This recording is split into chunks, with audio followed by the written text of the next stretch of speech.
All right, all right, all right. What's good, everybody?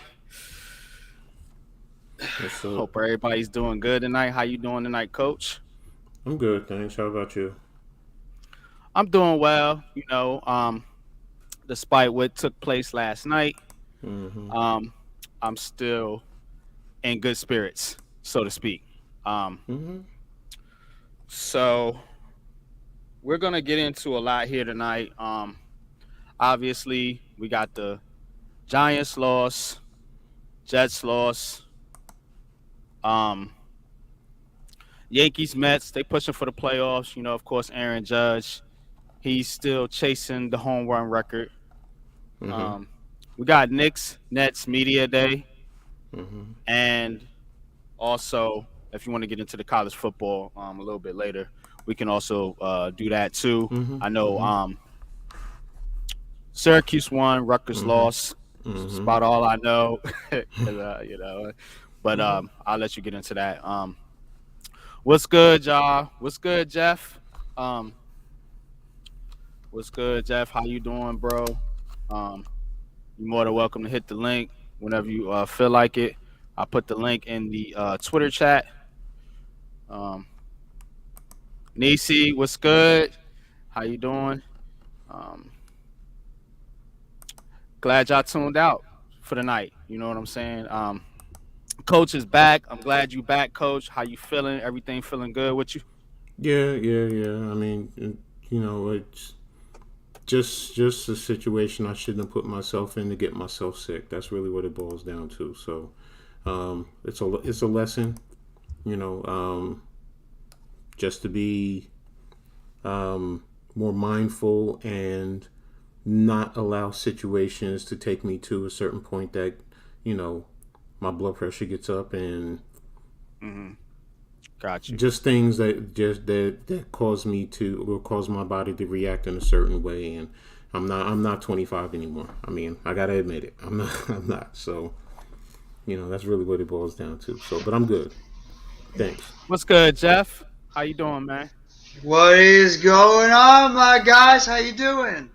I'm good. How are you? Maintaining, yo.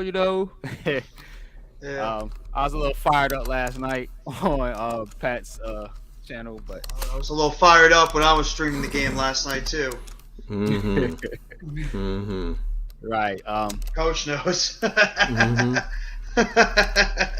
I'm still pissed off about it. I'm still pissed about it today, but I'm not as bad as I was last night. It bothers me because it was Dallas. I think if we would Mm-hmm. have lost to Tennessee or Carolina, I probably wouldn't have been that upset about it. But being that it was Dallas, being that it was home, and they had this little, white out party or whatever they called it, trying to get everybody pumped up, and then you go out there and you put that on tape, not good. Mm-hmm. So let's start with that, and then we'll get into the Jets here in just a little bit. Um, so let me put the banner up. Boom, boom, boom. All right. So, uh, quick thoughts on the game, real quick. And I had my reaction this morning because I had to calm down a little bit. So obviously, Giants 23-16 lost to the Cowboys. Now I thought Daniel Jones played very well. I thought he did his best. He didn't play flawless, but he played good enough to win us the football game. Saquon Barkley, he came out there with effort, of course, and our stud left tackle Andrew Thomas, shutting down Michael Parsons. Now, only if Evan Neal could have did half of what Andrew Thomas did, we might have been in good shape last night. But Evan Neal's a rookie; he's gonna have his growing pains. Few things I want to point out about the New York Giants. Now, the New York Giants are second in the league in penalties with 24 penalties on the season. That's not good. They've got to be more disciplined. And it showed last night. It seemed like every time they would get a good play, what happened? A penalty happened. You know, false start, holding, some type of penalty. Now, when you have a lot of penalties, that sets your offense back, your offense is going to struggle to get in a rhythm. Penalties kill the rhythm of an offense, and that's one thing I noticed. Second thing I noticed was we ran 24 rushing attempts, but that's kind of skewed a little bit because Daniel Jones had 9 of those, and a lot of those were on scramble plays. So the running backs only got 15 carries. Breida got 1 carry. Saquon got 14 carries, and Richie James got a carry for 4 yards. You got to run the football. You got to run the football. The Giants are second in the NFL at 5.6 yards per carry. You got to run the football. Play to your strengths. I thought Mike Kafka got a little too cute out there with his play calling. But he's a rookie too. We got to understand that. You got a rookie head coach. The only one that's experienced is Wink Martindale and Thomas McKay on special teams. So we got a lot of young talent from not only the offense, the defense, but also the coaching. So that's another thing I noticed. Giants giving up 13 sacks, third most in the NFL. That's got to get cleaned up. If this team is going to make the playoffs and do anything this season, they got to clean that up. Mark Lewinsky, John Feliciano, Ben Bredesen, they're not good. They're not doing their jobs right now, and they got to do something. They just got to get better, man. They got to gel. I mean, it's game 3. I get it. We got to give this team time, but how much time? You got the Bears coming in. You got the Packers after that, the Ravens after that. Yeah, you got a bit of a little tough stretch here, and we can't sleep on any team, man. Shout out to you, Jeffy. Shout out to Adam, Miz. All the people that was tempering expectations, but yeah, man, we gotta get it together on the offensive line. Can't have the quarterback running for his life on every play. I think they said 25 pressures on 30 dropbacks, so that ain't gonna get it done. Defensive wise, I think KT, Aziz, and those guys, they weren't ready. They weren't preseason mode. You know what I'm saying? They're still trying to get their legs under them. They're still trying to get first game back. They're still trying to get a rhythm, so to speak. Leonard Williams was sorely missed, obviously, in the run game, and also the linebackers didn't play well in the run game. And I might have been wrong about Blake Martinez. I didn't see it as a big deal to begin with, but these linebackers got to play better. Defending the run, and setting the edge. With the outside linebackers, as you always say, Coach, outside contain. They didn't do a good job of that last night. Overall, I think this team is still heading the right direction. That was a wake up call, obviously. And we just got to be humble now and not think that we going 17-0. What's good, Wells? How you doing, man? Appreciate you dropping by, man. Shout out to Wells, man. Always a supporter of the channel. What's up, Wells? So now You're doing I'll turn it over to you, Coach. What were your thoughts on the game? Any analysis you want to give real quick? Just initial thoughts, what you saying out there, from a coaching perspective. I mean, I saw some of the same as everyone else. In the trenches is where honestly we lost the game.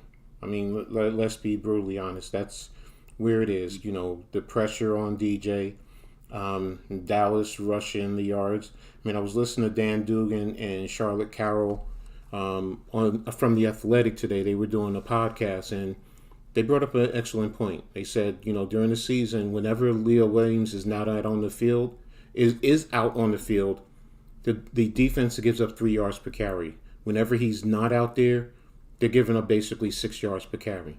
And what was Dallas averaging last night? Roughly about 6 yards per carry.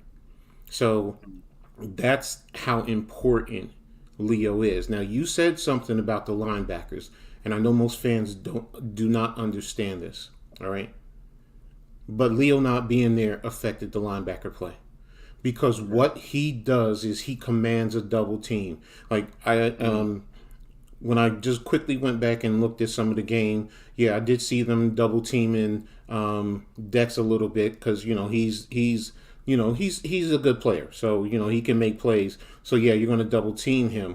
But if those two eat up 4 offensive linemen or 4 blocks, that allows your inside linebackers to make plays, scraping, fill, and make tackles. If Leo's not there, then you're able to block 1-on-1 with everyone else, and your offensive linemen are able to get to the linebackers. Now, I'm not saying there weren't missed tackles at the point of attack. Yes, there were. But not having Leo really impacted the defense more. And that's even in the passing game. Because he's going to push the pocket up the middle. So that's why Dallas was able to get to our edges and block them a little bit more. I mean, yes, that was their first game. People are, will cave on this, cave on that. It's his first NFL game. Everyone else is at game 3. He's just now getting on game 1. Don't also forget, he's coming off a knee injury. If you saw a pregame, he had that big, cumbersome brace on. And that goes into your psychological aspect. You worry about that. If he's 260, 270, and you got 350-pound men pushing on you, you want to make sure that your leg holds up. So it's also that aspect. So going back into my point, it's in the line.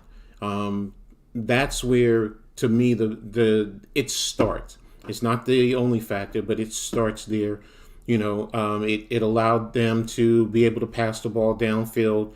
There were a couple coverages that, there's one in the third quarter that really baffles me. But when I looked at it again, to see if it was man or zone, I saw what it was, and I see who, in my eyes, who should be responsible. It's at the 3:05 mark in the game.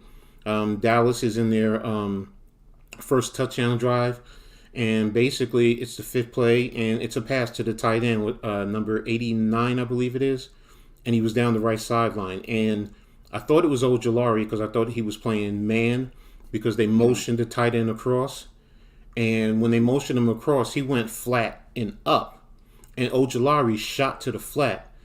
But when I went back and I looked at it, they were playing like a cover 2 quarters principle.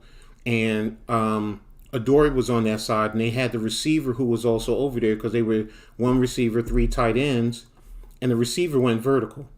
And, of course, Adoree is going to ride with him, but he still should have seen that tight end who motioned across went to the flats, and you want to play him because you can take the receiver and pass him off to the safety who was there, and he could have came down and, if anything, made the play a little bit.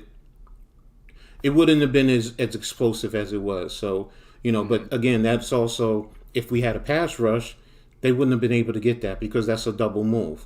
So, and that goes back to what I was saying about Leo. That's a big thing. Offensively, most of the pressure, I mean, yes, you can, Evan Neal, rookie, gave up 3 sacks, a lot of pressures, off the edge. But to me, it was just as much going up the middle. It was pressure coming up there, and that's a concern for me. I mean, defensively, I can justify it in my mind by saying, okay, well, we didn't have Leo per se, so once we get him there, then maybe that changes everything. But offensively, what do we do? I mean, I know everyone's talking about the receivers, and yes, that was an atrocity that I've ever seen. I mean, those don't seem like they're NFL. Those don't even seem like they're Division I caliber type of receivers to me. Right. It's just. I mean, I get Sills where he fell on the field, slipped on the field. Some people are, they're, whatever. I get it, but in the same token, a lot of these people are complaining about the field where guys are always slipping and getting injured. So you can't have it both ways. I mean, it happens. Guys slip. at all levels. It doesn't matter if it's youth football or in the NFL. They slip coming out of their breaks. And you might say, Hmm. well, he should be on his feet, but no, stuff happens. In that field, I mean, I've even watched the games and I can see the seams. And what I mean by that is that's where the field is pieced together. It's not one whole field, from end back line to back line. They piece that together because don't forget they use that for concerts. So sometimes you have to take up certain parts of the field. If you play, other events on there, other sporting events, even high school, you change the field markings. So you have to take the NFL out and put in a high school, college. So there are seams that you can, if you really look at the field, you can see. And if you've ever been on the field, those seams are noticeable that sometimes there may be a quarter of an inch to an half an inch. And if you're wearing cleats, sometimes that gets caught in there. And that's why I Hmm. understand where guys are complaining about the field. And of Yeah. course, but again, going back to the game itself, it starts with the trenches for me. It's always going to start with the trenches, and then I go to the receivers. Daniel Jones played. To me, he played probably as best he could. And if I'm going to grade him, I'm probably going to give him an A minus. Mm. Dare I push it to an A, but I'm probably going to give him an A minus. And y'all can kill me all you want, but based on the circumstances and what was going on out there and how he was besieged with constant pressure, and like you said, in 30 dropbacks, 25 pressures, that's way too much. That's That's ridiculous. way too much. Who do you? I don't care if it's Tom Brady, Joe Montana, Terry Bradshaw, whoever. They're not even going to be able to produce when you're under pressure like that. So going back to what I said initially, it starts right there in the trenches, offense and defensive line. What about you, Let's Jeff? let Jeff get in here a little bit. What you got on the game, Jeff? I know you did a reaction show as well. Let's talk a little bit about the game and what you saw out there. Well, what I saw out there was pretty much what both you guys said is we got dominated on the line by the Dallas Cowboys. Their defensive line was pretty much getting a constant push up the middle as well as on that right side. I mean, even Andrew Thomas, as well as he's played, he even at sometimes got hit bullied a little bit on that left side. Mm. The offensive line just they didn't come to play. They didn't perform like we thought. And you know what? Credit to Miz. He's been the one that's been throwing it out there this entire time about this Dallas Cowboys defense, and Adam too. We as Giants fans, we got a little bit too full of ourselves, and we underrated this Dallas Cowboys defense in this pass rush, especially a guy like Hmm. DeMarcus Lawrence. Because we're all talking about Micah Parsons, we forgot all about DeMarcus Lawrence, and I made it in my video. I said, watch out for DeMarcus Lawrence. That guy, when he's healthy, he's still a good player. And what did he do? He wrecked that game. He single-handedly, in a way, wrecked that game because Evan Neal, I think we all know he's going to be a better player as more as he gets developed into the NFL. Evan Neal just had his coming into the NFL period right there. He wasn't ready for he wasn't able to react to those quick moves on the outside by DeMarcus Lawrence, and Hmm. that right side of the offensive line. When Coach was on afterwards with me, we talked about it and he made the comment as well in the chat. The Cowboys knew that right side of the offensive line was a problem for the Giants right now because of the fact they've been having a lot of issues protecting. I know we always say about the left guard position, whether it's Azudu or Bredesen, they've been having issues, but that right side of the offensive line has been the biggest problem. And Dallas knew that, and what do? They lined Parsons and Lawrence on that same side. Their two best pass rushers on that right Yeah. side, and they pretty much said, you guys out there, Glowinski, Feliciano, and Neal, stop us. And you know what? For most of that game, pretty much the entire game, they couldn't do it. Even when they tried to put a tight end in there at times to chip block, they couldn't do it. And that was the biggest key to the game. And Daniel Jones, I would probably give him a grade of about a B plus, A minus. Same thing, because this guy tried to do everything he can. He tried to do everything he could to operate that offense and move the ball down the field with no help at all from his offensive line. I'll get to the wide receivers in a second because I'm getting tired of this positional group. But and Saquon Barkley, he did everything he could, but we all have to understand now, Barkley is not going to get these easy runs as much as he did in that first game because of the fact that teams now know how to play us on defense. Their defenses now are going to know how to play us on offense because of the fact that, well, we know the reason why. In terms of the other side of the field, Dallas, I mean, Leo, it's obvious. Leonard Williams is such an important piece to this team. It's not even a question right now how important Leonard Williams is to this team. And if anybody else wants to go out there and bash Leo and think he's not one of the best players on this team and vital to this team in terms of the pass rush and the run defense, go look at the tape. And Coach, NYG, you just pretty much dropped the stats right there. This team, when Leo's out there, this team gives up 3.0 yards per rush. When he's not out there, 6 yards per rush. It was evident. Since Leonard Williams went out of the game against Carolina in that third quarter, this run defense has not been the same. Whether it's Justin Ellis, whether it's Nick Williams, whether it's the rookie DJ Davison, and the fact they're doubling Dexter Lawrence, there's nobody right now that can do the type of impact in the run defense like Leonard Williams can. And it probably affected Azeez Ojulari and Kayvon Thibodeau. I agree. Both of them, they're young players. They were a little bit undisciplined on the outside in terms of their run defense.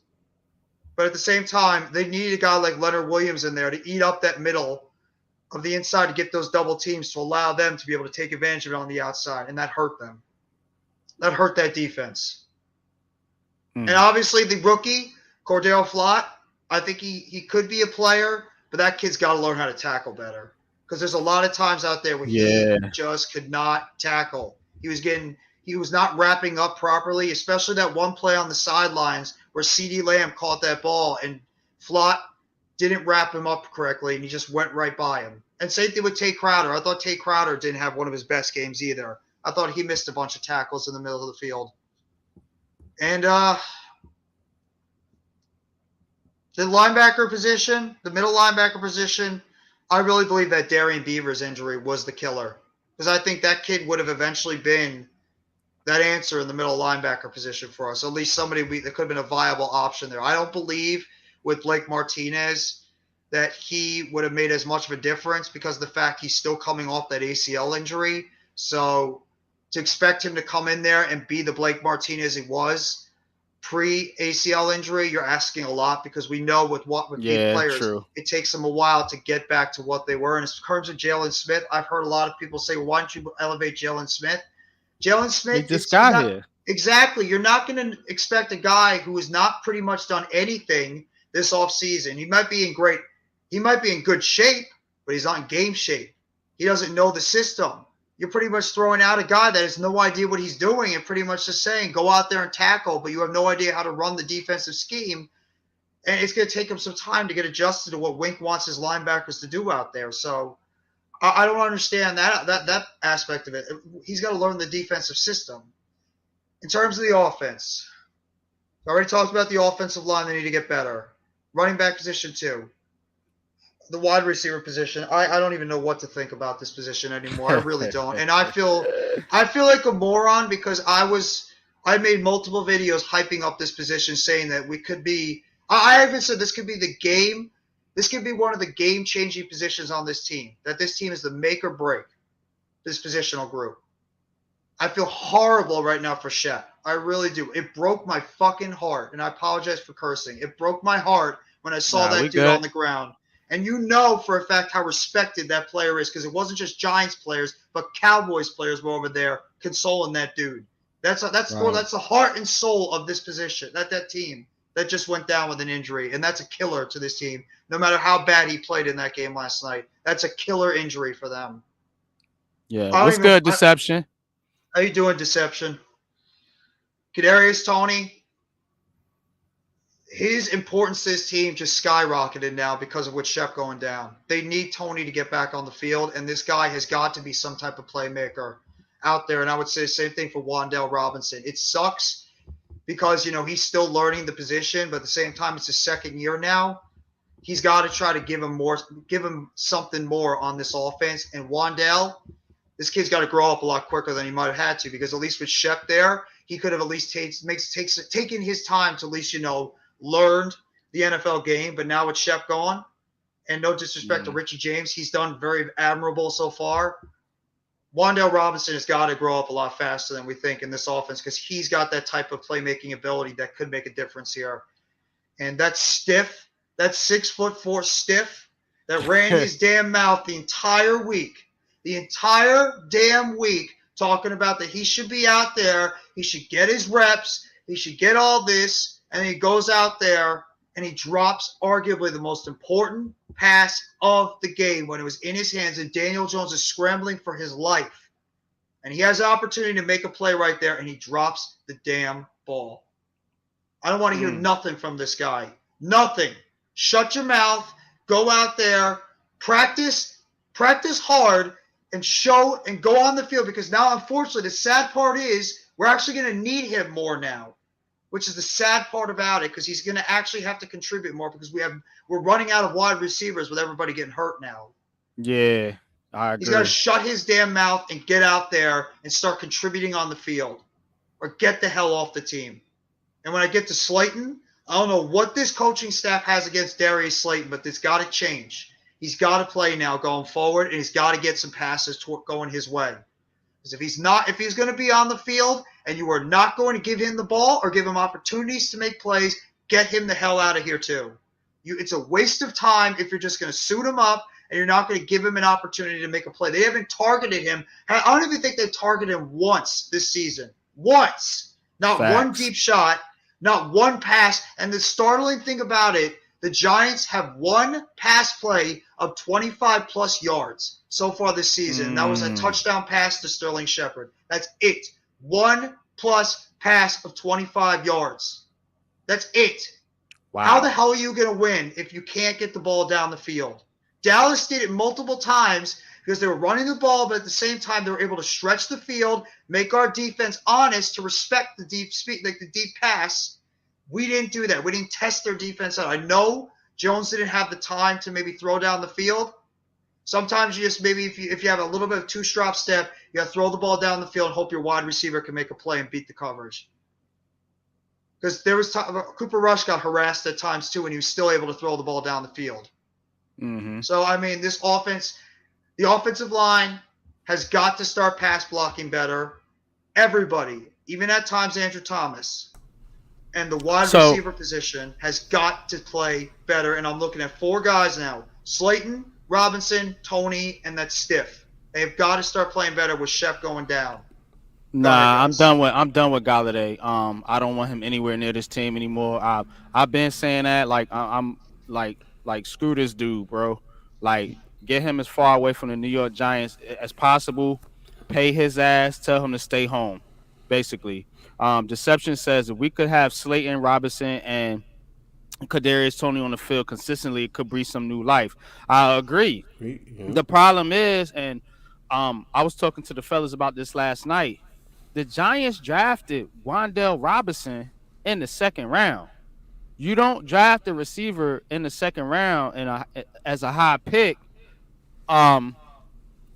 if you don't have big plans for him. So I think Wandale Robinson is the receiver that they want out there, and they're putting Richie James out there, and Shep, but now that Shep's hurt, James is still good. I mean, he's doing a decent job out there, but they need more than that. You know what I'm saying? I think the key guy here is Robinson.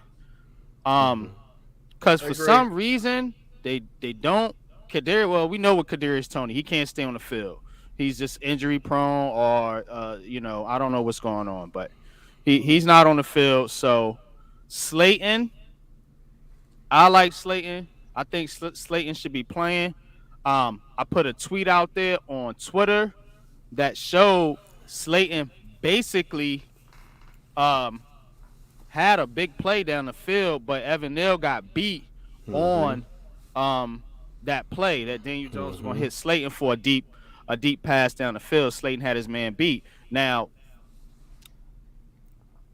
I think if you get, and I agree with deception here. I think if you can get something out of Slayton, you got Robinson, Kadarius Tony, Richie James. You know what I'm saying?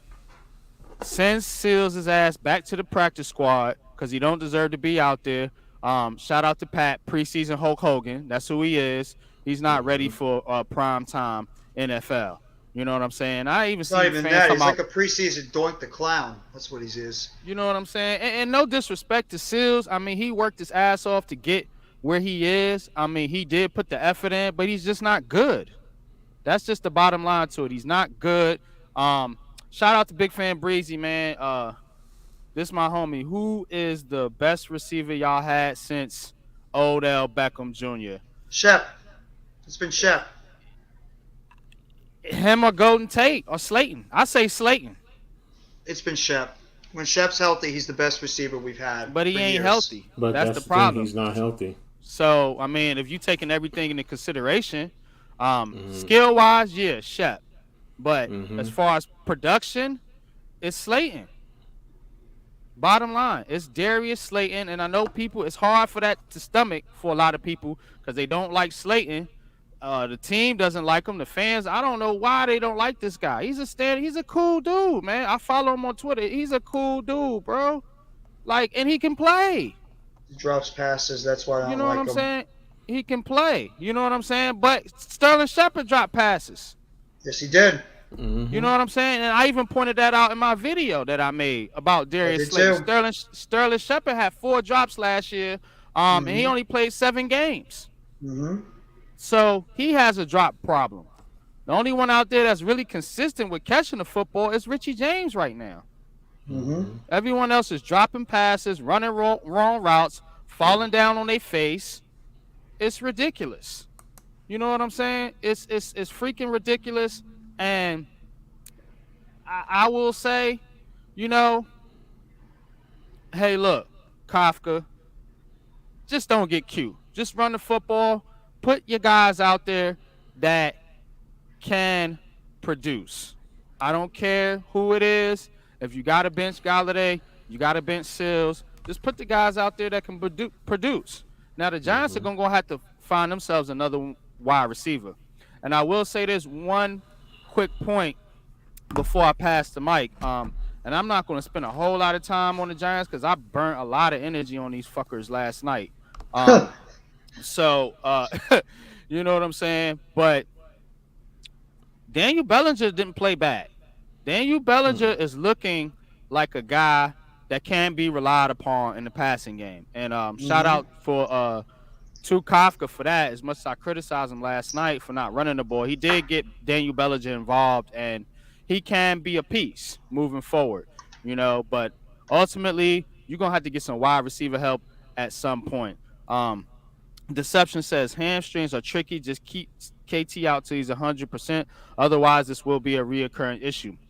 I agree, but the problem is you don't have a lot of options. You don't have a lot of options to be able to sit guys. But I Mm-mm. agree. You Mm-mm. don't want to get the guy hurt. Let You him, don't let want him, it to let him. reoccur. That's Right. the whole thing. Let him stay on the bench until he gets healthy. But you got to find somebody. I say the answer is Slayton. Coaching staff probably doesn't feel that way. A lot of the fans don't, but I think it's Slayton. And shout out to who was it? Dan Snyder that put that tweet out Mm-hmm. there, man. Shout out to that cat, man. Yeah, he's seen it. Slayton was on the field. I didn't even know he was out there. I didn't even know he He was was out on there. made that block when Barkley got the touchdown. He was out there Yeah. blocking. So I mean, put the guy out there, man. Let him play, man. Give him some snaps. You ain't got no choice now, goddamn it. So you might as well let him play. Um, Deception says I don't know why fans are calling Tibbs a bust after one game. Bruh, right? Who the hell is calling Tibbs a bust, man? They need to get their ass smacked. Let him get some reps in and let him get in game shape, and he'll be a game changer. I thought he flashed in his debut with limited snaps. Yeah, he had a pass deflection. He just needs to get better in the run game. That was something that was a little bit of a knock on him coming out of Oregon. So we KT will be fine, Aziz will be fine, Evan Neal will be fine. My concern is the veterans. when you got you young guys, you got players you can grow with. When you got veterans like Kenny Galladay, like John Feliciano that have been in the league, that have got their money, and they might not be as motivated as some of these younger players coming in. You know what I'm saying? And you seeing that. You know what So the I'm not. scary part is now too? Guess who's the veteran of that wide receiver group now? It's Kenny Galladay. Because Shep ain't there anymore. It's Yeah, Galladay's the vet now. That's the scary part. You could say yeah. Richie Well, James, but right now it's Kenny Galladay. yeah. Well, like I said, Darius Slayton is the guy that needs to be out there on the field, point blank. Period. You know what I'm saying? OBJ. I like OBJ. It would be a storybook ending to his career if he came back to the Giants. Um, but he's hurt right now, and shout out to Big Dash. Big Dash said, "Hey, bro, we ain't got no bread. We ain't got no Mm-hmm. bread. We only got $4.5 million in cap room. So, He tore his ACL twice. Do you want to take a chance on a guy that tore his ACL twice in the same knee? Who knows if man, he's going to have especially not on anything Met, there? especially not on MetLife Stadium field. Exactly. Good He already lord, he went off last night on a tweet when Shep got hurt. Like right? he was blasting the MetLife Stadium. Tony too. So I Breezy don't think he wants says, to take a chance there. big fan. Breezy says, are the Giants pass first or run first team? They need to be run first.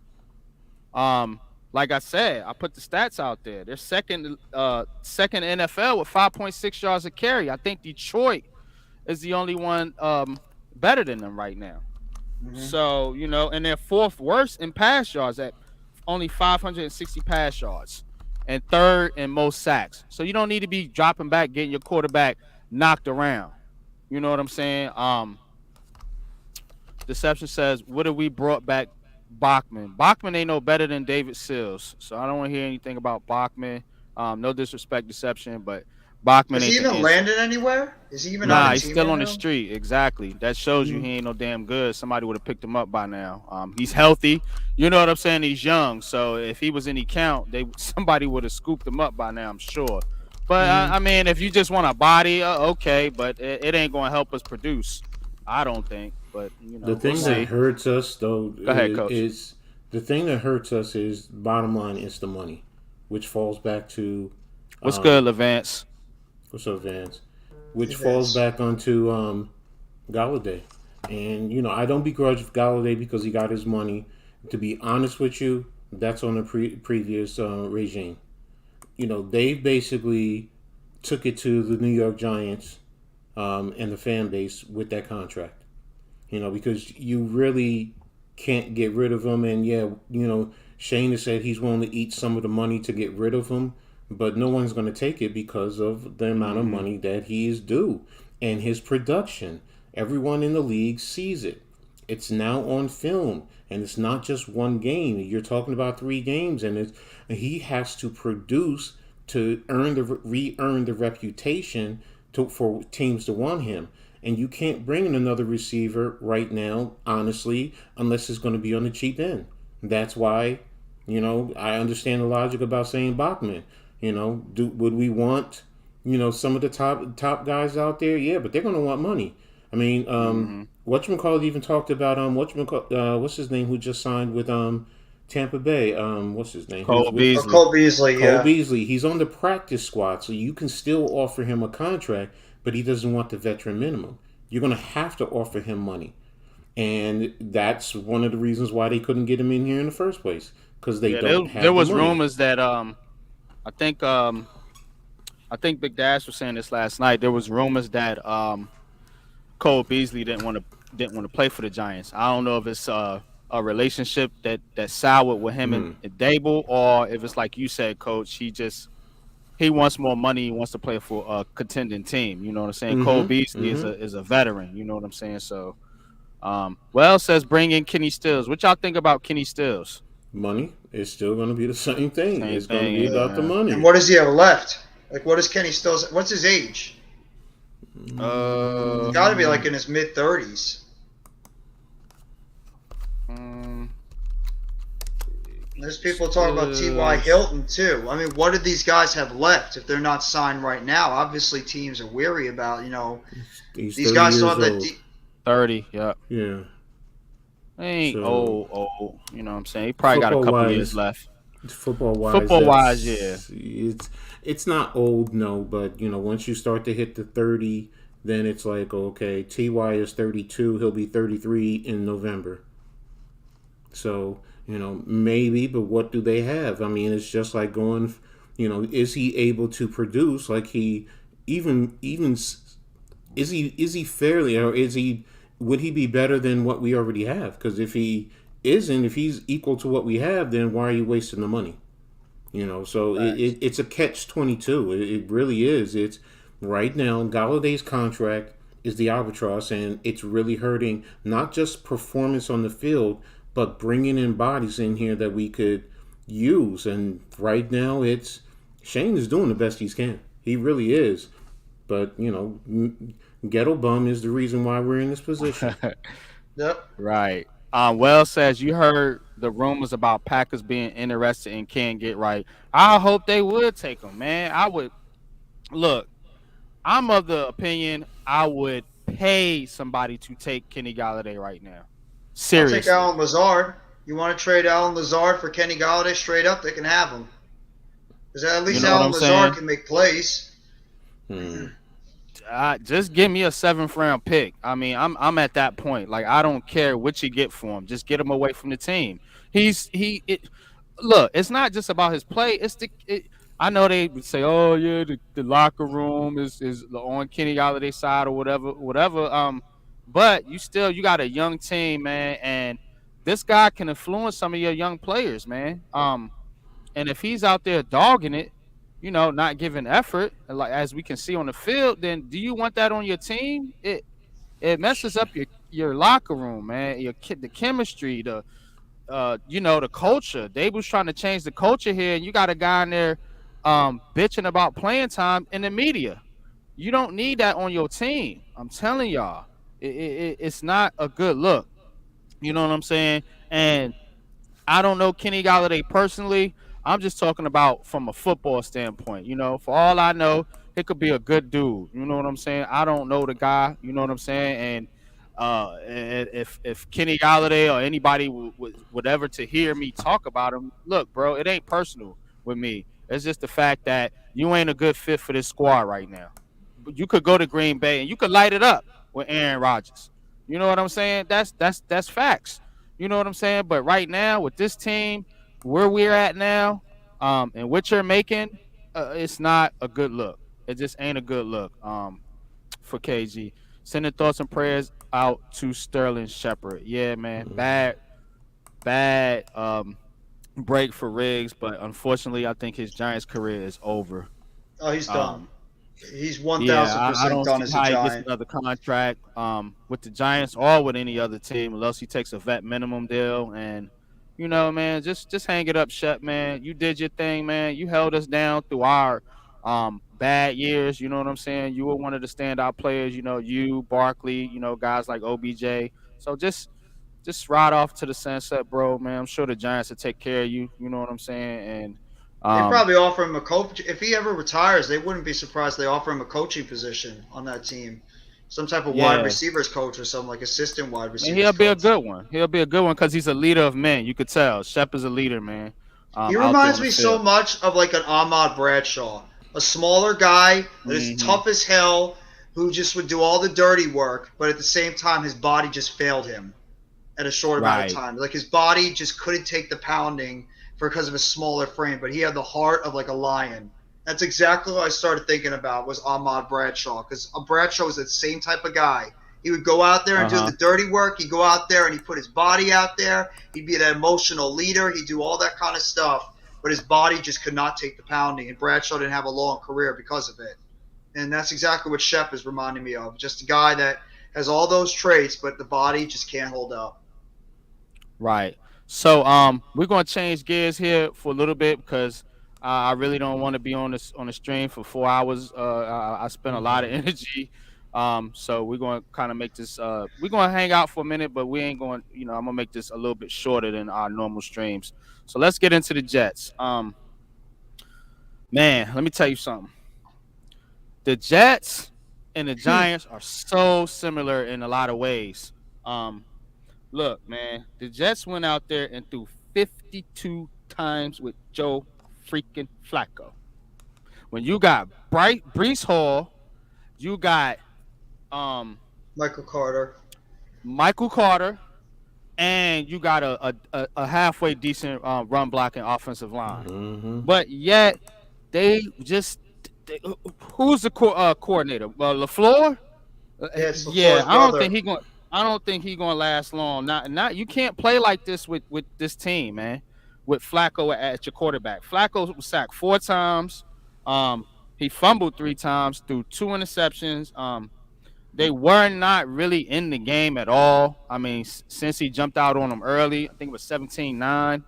Um, I thought Sauce Gardner, and they're a young talent. It does look good. Sauce Gardner, I like Sauce Gardner. Um, I think he did his best against Chase. Um, I do like Garrett Wilson as well. I think he had what was it, 6 catches for 63 yards or 60 yards or something like that. So the Jets, I mean, if you're the Jets, you need Zach Wilson back. You need Zach Wilson desperately. Shout out to Coach NYG and Jeff. Miss y'all last week, man. Definitely appreciate you and appreciate your support, bro. And we're gonna get into Mm-hmm. the Knicks media day here in just a little bit. After we get done with this Jets mess, because this team is a mess too. Um, they were 0 for 2 in the red zone, and they just their defense isn't bad, but their offense, it I mean, they put up yards, but they turn the ball over a lot, and they don't seem to want to run the football, and they can't put up no points. I had 12 points. Um, they didn't really. I mean, they got to Joe Burrow a little bit, but the Bengals' offensive line is putrid. You know what I'm saying? So, but yet and still, Joe Burrow was able to throw for 275 and 3 touchdowns on him. So I don't look, man. The Jets, like I said, they need their quarterback back. They need their quarterback. They need Zach Wilson. They need to see what they have in Zach Wilson, because Joe Flacco ain't getting it done, man. Mm. He throwing a lot of yards, but he turning the ball over a lot too. And he throwing a lot of yards because they throwing a lot of passes. You know what I'm saying? So, in comparison, I think Daniel Jones only threw 30 passes, and I was surprised he threw that many. Because in the first couple games, I think one game he threw 20 something passes. So, but yet this coordinator, he wants to drop back and think that Joe Flacco is just gonna throw all over these teams, and that's silly. You know what I'm saying? And I would be interested to see what Jets fans feel about this, but I don't feel like this team is really um put together right now because the quarterback is holding them back. You know what I'm saying? The quarterback's holding them back. Joe Flacco is he's Joe Flacco. You know what I'm saying? And we know what Joe Flacco is, but they don't have a choice right now. I do not know. I don't know if y'all know how much longer Zach Wilson is going to be out, but I need to see Zach Mm. Wilson on the field. You know what I'm saying? I'm not a Jets fan, but you know, I want to see them perform. You know what I'm saying? Because New York football is just it stunk for a long, long time, and one of these teams have got to get their act together. It looks like the Giants are, but we took a little step back last night. But the Jets, they've been taking 10 steps back, 15 steps back, 1 step forward, then 15 more steps back. They got good young talent, but it's not showing out on the field. So what y'all think about the Jets? I don't know if y'all caught the game. I watched the game briefly on a kind of a condensed replay, just to get a feel for how this team looked. And I thought they did some good things out there. Like I said, I do like Zach Wilson. Do like Sauce Gardner. Um, Jermaine Johnson, he had a tackle for loss, couple tackles. So they're not doing bad. They got a pressure on Joe Flacco, but it's the offense, man. You only put up 12 points, you know. So go ahead, coach. Um, for the most part, everything you said is correct. First of all, thanks, Big Fan Breezy. I appreciate the Well love. said. No disrespect compared to Jets and Giants. Franchise is miles above theirs. Facts, So, man. Facts. so you said something too, because you're questioning why they're not running, but you said Cincinnati jumped on them by 17 points. That's why. That's why they're throwing the Yeah. ball because they're trying to catch up. I mean, They that's really playing what it catch up. boils down. Exactly. If Yeah, you if you I weren't can understand down, that.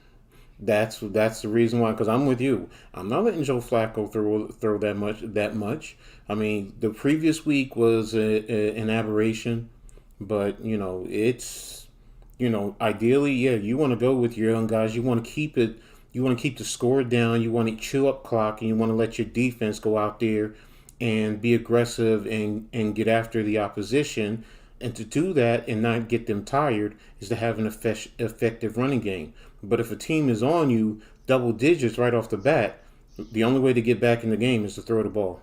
And unfortunately, that's where the Jets were in that dilemma. Because yeah, you shouldn't have to be throwing the ball like that. You shouldn't. So, but Hmm. everything else, you're right. I mean, the Jets so far, you wonder how far, you know, down they're going to be, how far down they're going to end up if they don't get Wilson back and Brown. I mean, I don't know if Becton is ever coming back, but they need, Nah, I think he's done. you need decent offensive linemen, or tackles to help keep your quarterback on his feet. So Yeah. defensively, they have talent. Yes, you're right. You just got to put it together. I mean, I mean, I was watching a little bit of Gardner, and you know, he was on Jamar Chase. You Yeah, he know, played well. he played well, and then they started making moves, and Chase started getting hot, and Gardner's still a So rookie. So Chase had 6 catches for 29 yards, 4.8 average for one touchdown. So um Sauce did his thing, limiting Jamar Chase. Now the receiver that went off was Tyler Boyd. And I think they had this other kid on him. Let me see if I can pull it up. This guy is it It was J.C. was Reed or something. Reed. That's who it was. Reed. Yep. DJ hmm Reed. He DJ was Reed. getting cooked. He Mhm. was getting cooked out there. Yep. It was him, DJ Reed. He was getting cooked out there. So um yeah, man. I think the Jets defense is promising, but they gotta get their offense together, man. They gotta get their offense together and it, it it's gonna be tough, man. I had them at hmm 7 wins this season, man. But if they can't get Zach Wilson back and get this offense going, man, it's gonna be a top 5 pick for them, man. And I don't know how Rob Sala survives that if they back in the top 5 again. Um, Well, I've heard rumors that Zach Wilson might actually be back next week, or this coming week that he might be okay, back. okay, that'll be So good. That'll be if good for that them. happens, that's gonna be a blessing for them. But we complain about the interior of our offensive line being bad. Their tackles are right now a mess. They just put George Fan Yeah. on IR, who's dealing with a Mm, knee Mm. injury, and they had to sign Cedric Ogabelli. I forget how to say his name, former Mm. Texas A&M tackle, and they have the rookie mm, Max Mitchell playing at the other tackle. So their offensive Mm. tackles are a mess right now. yeah. So I mean, you have to the offensive line is not holding up on the outside, and I love their talent. I mean, I love Garrett Wilson. I think Garrett Wilson is a big time playmaker when he actually gets the chance to get the ball in space. I think Elijah Moore, if they use him more, he could be he's a talented wide receiver. We complain Hmm. about Kenny Galladay. They got a big, expensive wide receiver that did something stupid last game with again where he hit somebody in the face or something and waved his finger in front of him and got a big 15-yard Mm, penalty with Corey Davis. So I mean, Wow. they have that same problem like we have with our expensive wide receiver. They're not using Bernard. They're not using Braxton Berrios correctly, who has shown I like last year that he could be Barrios. a. Yeah. He's a. Mm-hmm. I've said he's a. I mentioned that he's like the second coming to me of like a Wayne Corbett, like that gritty, tough, smaller wide receiver that will take Mm. those nasty hits, but is not afraid to go over the middle, and he's a good return guy too. In terms of their defense, they're just not getting enough of a pass rush. Their pass rush right now is just not getting the job done. And they took a blow on their defense. They lost Quinton Williams' brother, Quincy Williams, actually is I think out for the Oh. season. So he's gone from that defense. That's a blow to their defense. Quinton Williams is not getting the job done. I mean, obviously Carl Lawson, he's just had so many injuries to his knees that who knows if he maybe has the same explosiveness that he had on the outside. When I believe he was with the Bengals, so he doesn't have that same defensive line explosion that he had before. Jermaine Johnson's going to take him some time to get acclimated to the NFL. Same thing like Thibodeau. He's going to have to get used to the NFL. I like Sauce. I thought Sauce did a tremendous job over there when he was holding out Jamar Chase. The problem is T. Higgins and Tyler Boyd went off on the other side, so you can hold down one of those guys, but then who's covering the other two? And obviously it Mm-hmm. showed because both Higgins and Boyd had big games. And I mean, the Bengals offensive line, I guess they did a little bit of a better job against this Jets defense. So the Jets have got to What? get Yeah. they got to get Zach Wilson back. Zach Wilson, if he is coming back this week, I'm assuming at least he's going to be able to maneuver in and out of the pocket in case the offensive line collapses around him. He's going to be able to escape in and out of the pocket a lot better than Joe Flacco can. We all know he's a statue behind there. They have to get that running game going because Brees Hall and Michael Carter are way too talented to not be utilizing them more. And then Mm-hmm. they have to try to get some type of pass rush from that defensive line. The defensive line has got to get pressure on the opposing quarterbacks. The Jets have talent. They got a good amount of young talent. They just right now need their quarterback back. They have to let these young kids develop, and they need to get some more solid veterans on this team. And they need to fix that offensive line on the outside. I don't think Mekhi Becton's coming back. I mean, that guy, Right. Mm-hmm. his knees and his legs are destroyed. I mean, I feel bad for him, but I don't think he's ever going to be able to come back anywhere near the player that a lot of people thought he could be. Because I think he had a patella tendon injury for an offensive Mm-hmm. lineman. That's a difficult injury to come back from. As That's we the know with same Shane injury Lemieux. Victor Cruz had.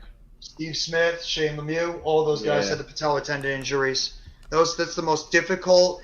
That is the worst knee injury to come back from. ACLs are bad, but patella tendon injuries are by far the worst.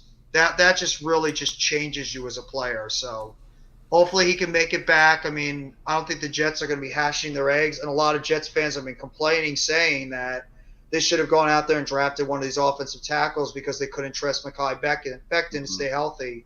And right now it's proven to be the case. In their offensive tackle position, they got 3 guys that are all on IR. Mm. Breezy says, "How right were your predictions in YG22?"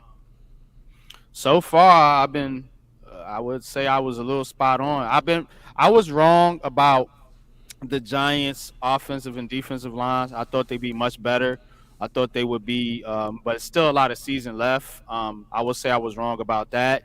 Um, but I mean, everything else. I mean, I was right about Slayton. I was right about Galladay. And if you're talking about record predictions, I said the Tennessee Titans might take a little step back. I said the Bengals might take a little step back. And I thought the Giants would be in the playoffs, which we're still trending that way. So I'm not gonna say I was too off, but I'll admit when I'm wrong. I'm not afraid to do that, man. Mm-hmm. This is sports talk. You know what I'm saying?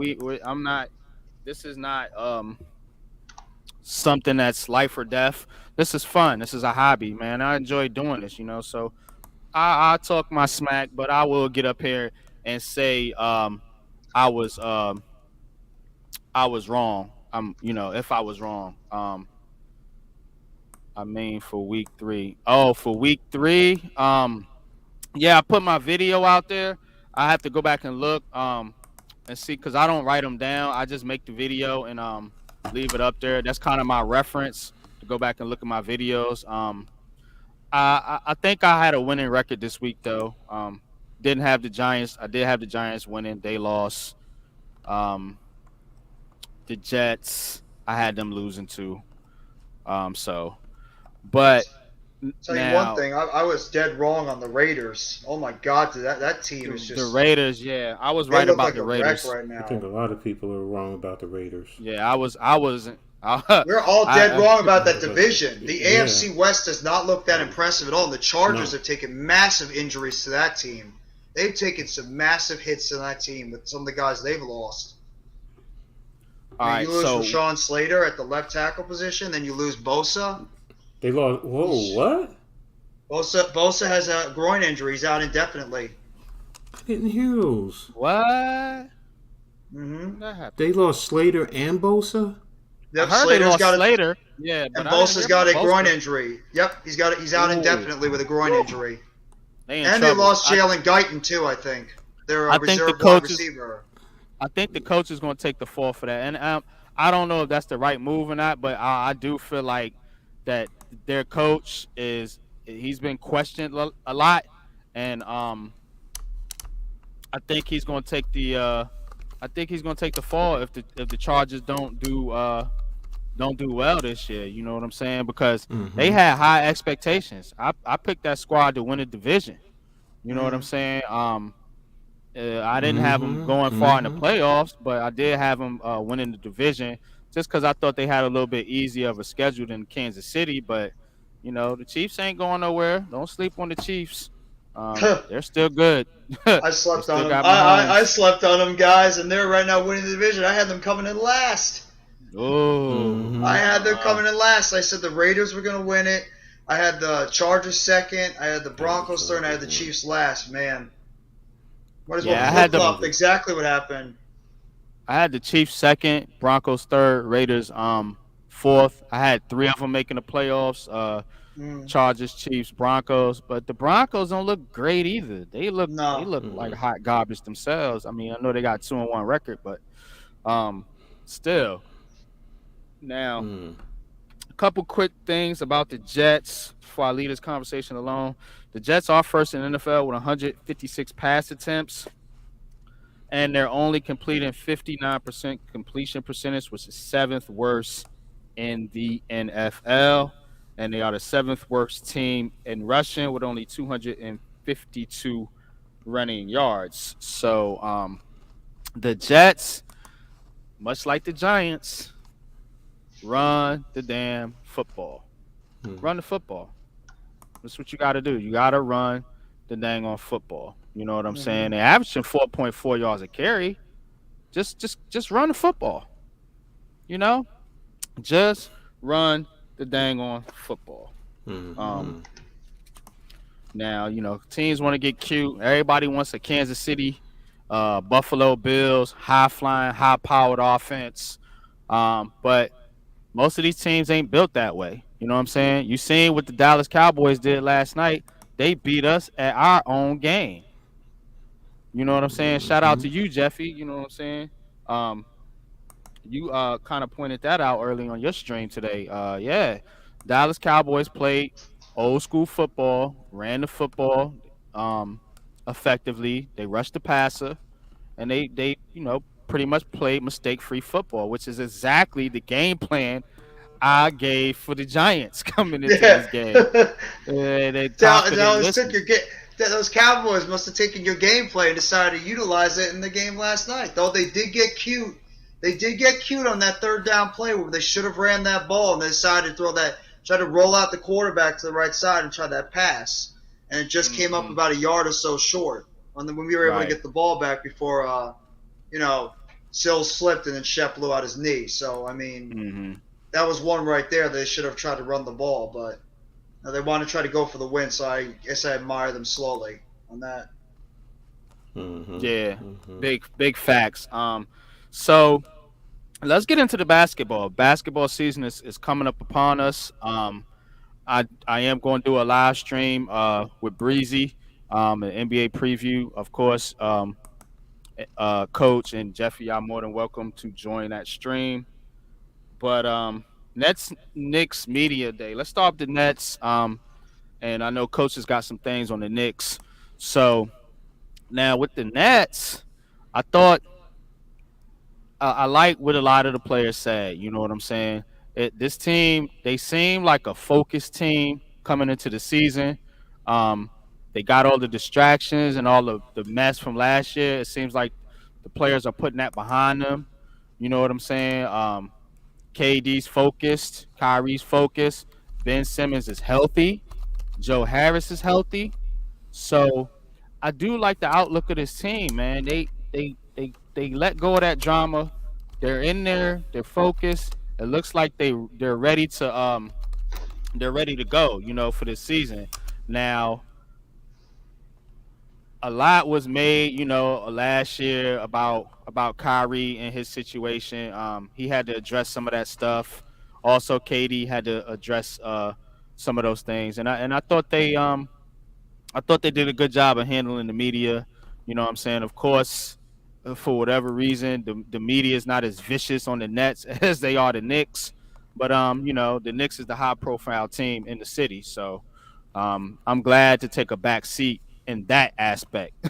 You know, yeah, give them the media attention. Let us fly under the radar and just do our thing. You know what I'm saying? So um, yeah, man, I like what the Nets um, came out there and looked. I seen Ben Simmons out there shooting threes. You know what I'm saying? So maybe he get it together with a little jump shot. You know what I'm saying? We don't need him to be a 3-point shooter per se. Just got to hit the open jumper, bro. That's all I'm asking you to do, man. Just hit the open jumper, man. And have a decent shooting percentage. You know, you ain't got to go out there and be Steph Curry or even Seth Curry. You know, but don't allow defenses to just play off you all game because you can't shoot. So I am impressed with Ben Simmons that he is at least working on his 3-point shooting and his overall shooting. You know what I'm saying? Because the rest of his game is solid. Defense solid, rebounding, passing. You know, he's a solid player, man.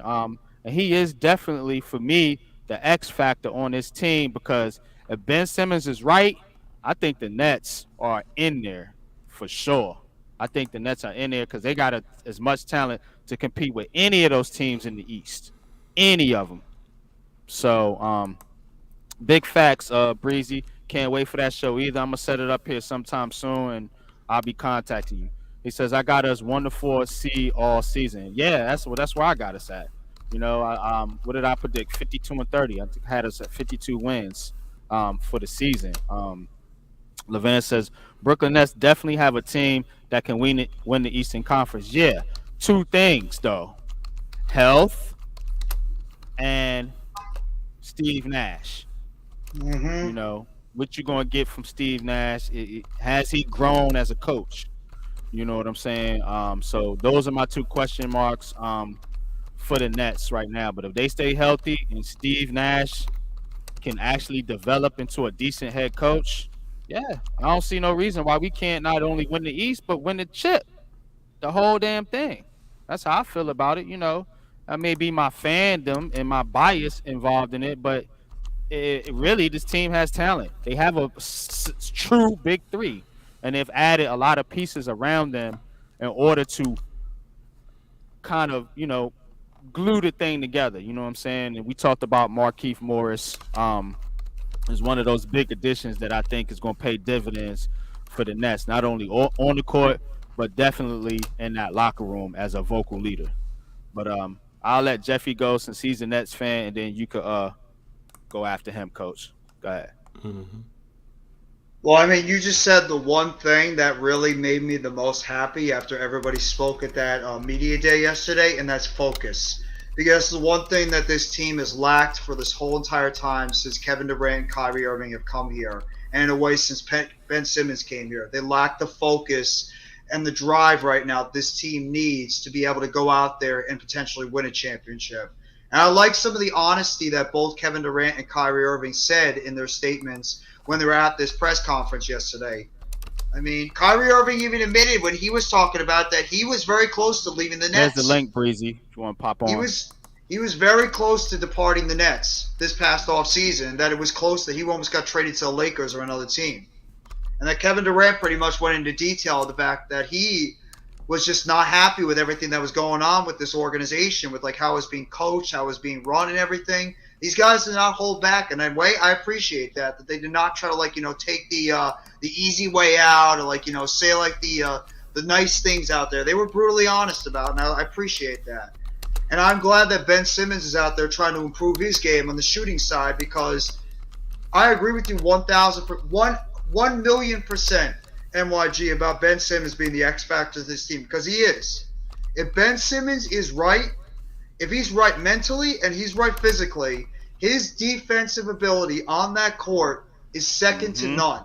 And his playmaking ability is second to none. And he doesn't even have to be a consistent three-point shooter, because you got Joe Harris, you got Seth Curry, you got Patty Mills, you got Cam Thomas, you got Kessler Edwards, you got guys that can shoot three-point shots, Royce O'Neal, T.J. Warren, Edmund He Sumner. just got to do enough so the defense don't cheat and play off him. That's all. Exactly. You just got to have that type of thing so they don't, like you said, cheat and play off of you. You got to have some type of shot, so at least make the defense honest in your game. Yeah. And this team, I know Steve Nash has got to become a better head coach. He's got to learn how to put his rotations together better. When he's against a team that has more size, you got to try to play bigger.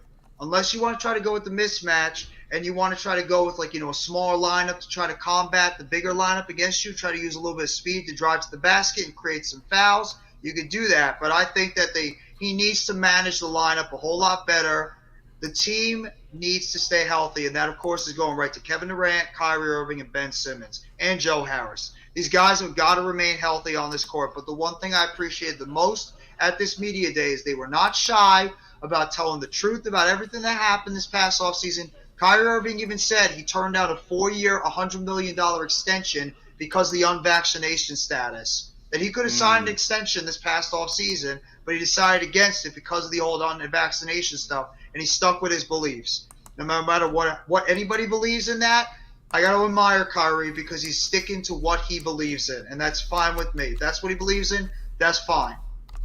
And I mean, I want these guys to just come out here, be focused, put the drama aside. We've all said this. Get rid of the drama that we went through the past few seasons. Be a focused basketball team. You have the depth right now on this roster to get the job done.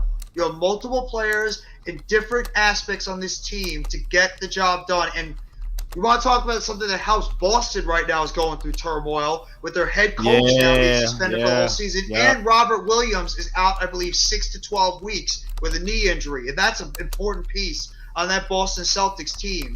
So, I mean, they're going through some turmoil right now. This is an opportunity for the Nets right now to get respectability back from everybody out there who thinks the Nets right now are a circus. This is their chance right now to go out there, get that respectability back, whether they care about it or not, and prove to the NBA they could still be a top-level, top 4 seed or better and get themselves to the NBA championship where they should be right now with the amount of talent they have, as they have the most talent on this roster going forward. Breezy, go ahead, bro.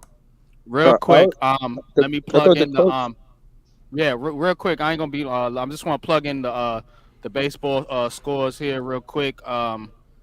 It's 6-3 Miami Marlins over the Mets right now. Oh, come on. And the Yankees are up 5-2 over Toronto. And Judge has not hit a home run. But go ahead, We'll get Breeze. into that later after that. But we'll get in.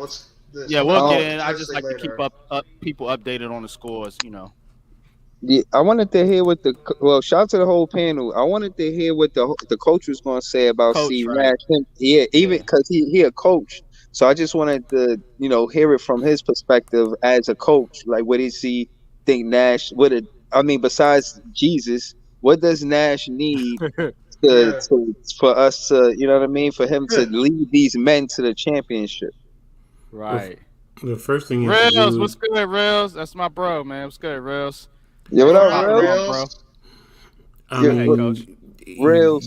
The first thing is gain the trust and the confidence of the guys that he's a competent coach.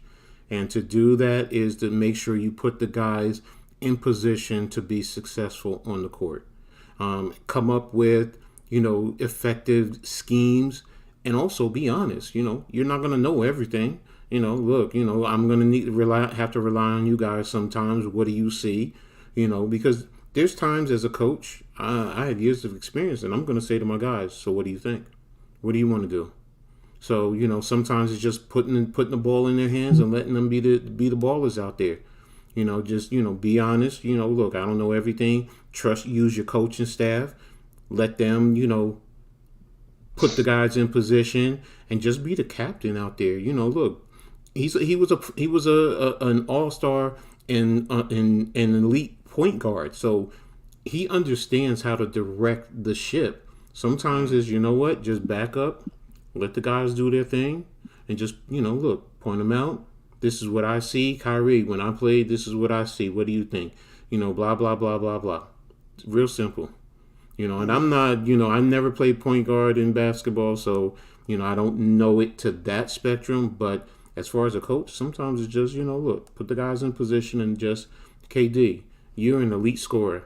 Sometimes, go ahead and take over. Other times, let Kyrie have it. Utilize your guys so you can rest sometimes while you're out there on the court, because that's what he has to do. And I think KD knows that. Same thing with Kyrie. I think he knows that. Utilize the guys over there. But again, it's building the trust and the confidence from the players in you as a coach. Now you definitely answered my question, bro. And to add to what you said, Coach, KD had the same sentiments in his interview because they asked KD why he wanted to dip, and he said basically Nash was changing the lineup all of the time. We never really had a consistent starting five. Nash will always change it up, and that was one of the things that Kevin Durant didn't like. Like, yo, how am I supposed to? These are all new teammates anyway. So how am I supposed to develop any chemistry and cohesiveness with new teammates that you take in and out the lineup? You just basically asking me to be a superstar that knows how to play with anybody without any type of cohesiveness or chemistry. I'm just that good. And I like the sense of humbleness of Kevin Durant saying, this is year 16 for me. I'm old as hell in the NBA. He tweeted that earlier. And that's just basically saying, yeah, all of the support that he got, like Jeff said, the Brooklyn Nets, and this is Sean Mark's job, he went out and got that. He got out, he got all of the support he needed. And to add to that, Ben Simmons, the difference between Brooklyn Nets Ben Simmons and Philadelphia 76ers Ben Simmons is that we don't need him to be the number 2 scorer. I think Philly, he had to be the number 2 or even maybe number 3 scorer. With the Brooklyn Nets, he don't need to be number 1 or 2 for sure. With KD, you don't have to be like 3 or 4 or 5. There's other guys on this team that can do the scoring for him. You got Joe Harris, Steph Curry, Cam Thomas. Thank you. Y'all name all of the players that could be number 3, 4, and 5 besides Ben Simmons. And to add to that, I think what makes us better is the fact that Steph Curry played basketball with Ben Simmons, and just that teammate chemistry, I think, is going to show on the court.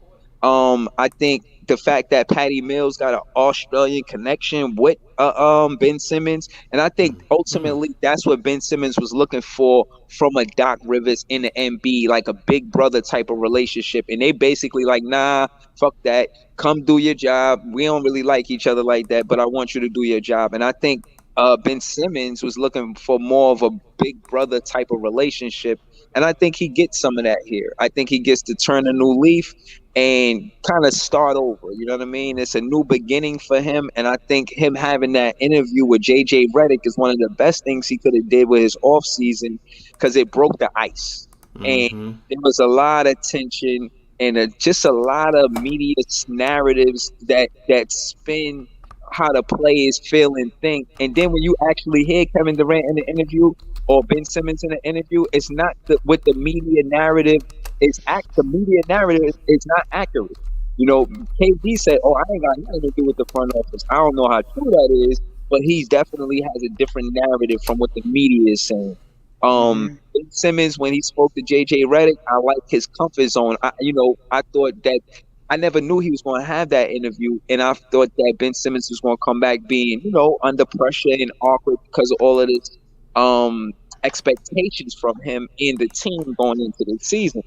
But because he had the interview And because of the Boston situation, I feel like some of the media in basketball went to the Boston situation and kind of left the Brooklyn Nets alone. And like Jeff said, they were honest, bro. What more you want from Hmm. your superstars, man? They were honest. KD said, "Yeah, I wanted to leave, but we spoke on it, and the best thing for me to do is stay." Kyrie said some of the same thing, and he said at the end, "I didn't leave upset. I respected their stance on why they didn't give me the contract." As a fan, I don't think they should have gave Kyrie the contract. He missed too many games. He only played Mm-hmm. like 20 something games. How could he give you a 4 year contract after that? You know what I'm saying? Um, Facts. I so agree. so to land the plane, because to keep it real, I can't even talk long. I lost my charger cord, man. I was so fucking mad. Like, yo, I was waiting for this Ah, show damn. last Tuesday, bro. so Ah, so I can only chat a little bit, but I'll land the plane saying this, that yes, I'm confident because of the things that I mentioned just now, and I do feel like Ben Simmons, he's going to take a big leap, and you're going to see a lot of great basketball from him for the fact that he don't have to be the second or third leading scorer on the team. He could be fourth, fifth, and we'll be a successful team. If you watch the interview with JJ Redick, he said, "Yeah, people give me hell about shooting the ball, but they it's like me shooting the ball. They look at that like it's more important than the other stuff that or other things I bring to basketball." And he's like, mm, "Put on the scale, I want people to value me for what I do besides jumpers." And rightfully so. The Brooklyn Nets is a great fit for him to do exactly what he does, not changing anything he does. And I think, yeah, we'll be I got, like you said 52 and 30. I got a 50 plus. I got a 60 wins. Yeah, I'm in that same ballpark, same. facts. Couple quick points here. Just want to highlight the chat. Real says, "Good point, coach. Sometimes the weak link steps up and becomes the man of the hour." I agree, Nice. 100% with that. Reels also says, but that was beyond him. It was CV protocol. Yeah, Yeah, I agree, and he addressed it that. And I'm true. glad he did. He got that out the way, so we don't have to rehash the whole CV 919 thing. You know what I'm saying? Mm-hmm. He Right. says, less pressure, more freedom. Yeah, he doesn't have the pressure. You know what I'm saying, that he had in Philly to be, like you said, Breezy, the number two scorer. One thing I did catch that Ben Simmons says from a basketball standpoint, he said the Nets want to run. They want to get out on the fast break. They want to run Yeah, more up and down the court. So that's something to look out for.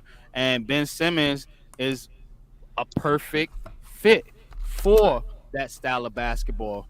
yeah, Why? Because he can rebound and he has excellent court vision. Levance put that in. Absolutely. Levance put that in the chat earlier. See, it's not just us. He says Ben Simmons' passing skills are amazing, yo. yeah, Absolutely. Exactly. You know what I'm saying? So he's the perfect fit, as you say, Breezy, for this squad. You know what I'm saying? And yeah, Missing Mm-hmm. link. He's the uh, missing link on this team that they lacked last year. A guy that can facilitate the ball consistently and a guy that can guard the wing. Something they struggled with all season. Nobody can consistently guard the outside, and that's exactly what Ben Simmons can do. And he can do it yeah, damn well.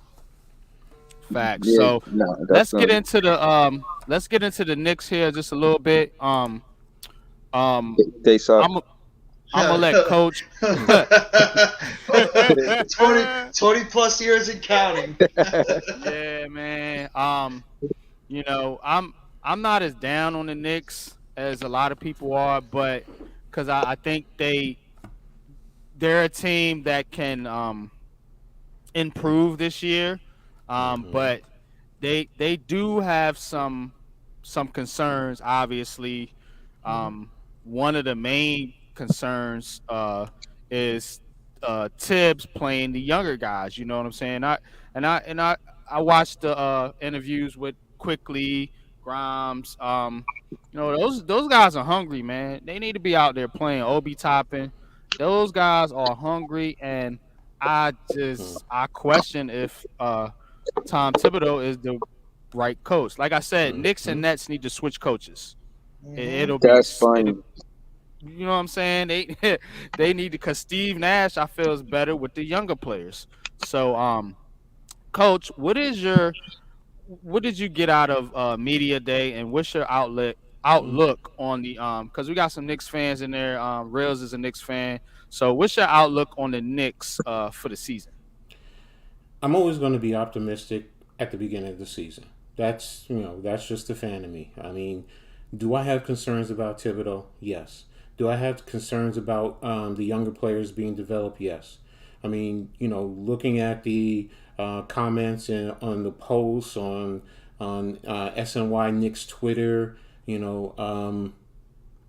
even in Leon Rose when he did his interview with Alan Hahn. I mean, it points to, number one, as he said, is what Leon Rose said. He said, "We love our young players too. Believe me, there's no edict. Tibbs is the coach. Tibbs decides." The journalist said this is basically a cliche point. There's no way team president is going to throw him under the bus, which is true. Now, in the New York Post, it says Thibodeau listed the defensively challenged and slow-footed Evan Fournier as the front runner to start alongside newcomer Jalen Brunson in the backcourt. And Wow. Tibb was said, "We need shooting. The one thing I know with Jalen and RJ and Julius, we have to put shooting around them. Mitch will get pressure around the rim. That's why we will force the defense to collapse. Evans proven, and I thought the second half of last year he played well." And he also said, "I've never been one to get stuck on who starts. To me, it's always who's finishing. Who gives you the best chance to win at the end of the game? You need everybody." So right there, that's telling me that, you know what, I'm going to run with the veterans just to start, and then use the young guys to come in to close out if necessary. In that regard, that's how I'm looking at that, because it's concerning to me because okay, Evan Fournier is the front runner. I mean, I'm of the mindset, yeah, you need to be developing, and look at the you need to develop your young players. You need to have an even balance to, get the veterans in there, show the young guys how to play the game, how to be professionals. Yes, push to make a play, and to get back into the playoffs. Yes, all of that is true, but at what price? Where are you going to? Because you have talent. You cannot sit here and tell me that with Obi Toppin, with Quickly, with Quentin Grimes, with what's his name who just signed? You talking about the boy, the center, Yeah, Sims. Sims. Yes, thank you. Mm. Because I was looking at even Cam Reddish. Miles Cam McBride. Reddish, You have I like young Cam. talent there that you truly need to develop. Now, the only way to develop is to play a little bit more. And in the same token, I'm saying to myself, well, you have veteran guys that sometimes you may need to give them a rest.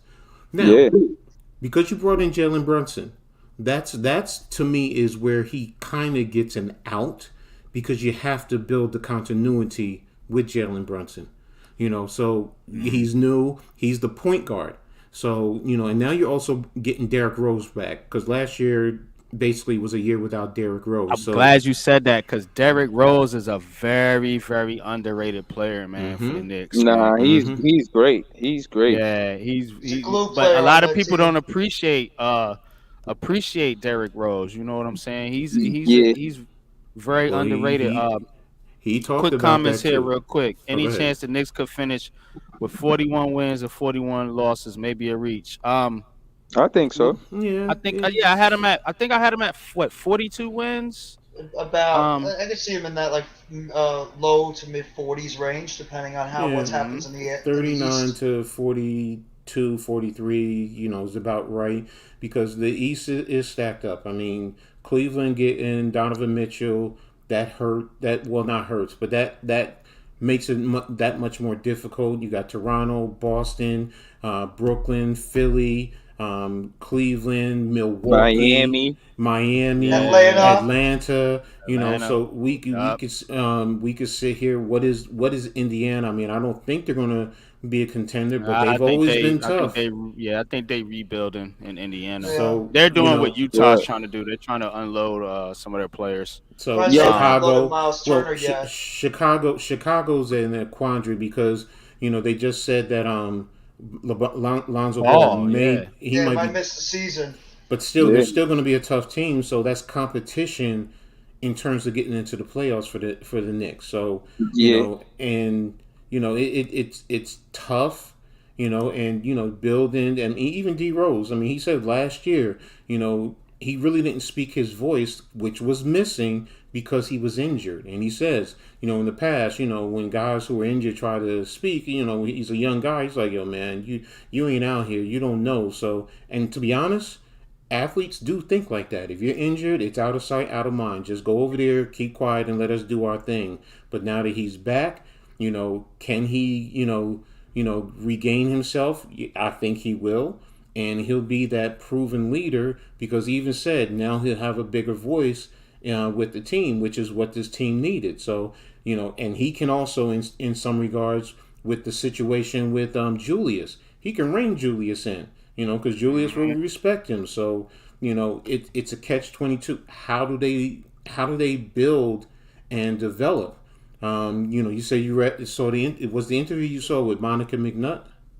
yeah, yeah, Okay, so yeah, you saw, quickly talked about, he's been in the gym trying to get stronger, yeah, but also, the thing that is important with this team is building continuity, everyone touching the ball, and that's yep, important.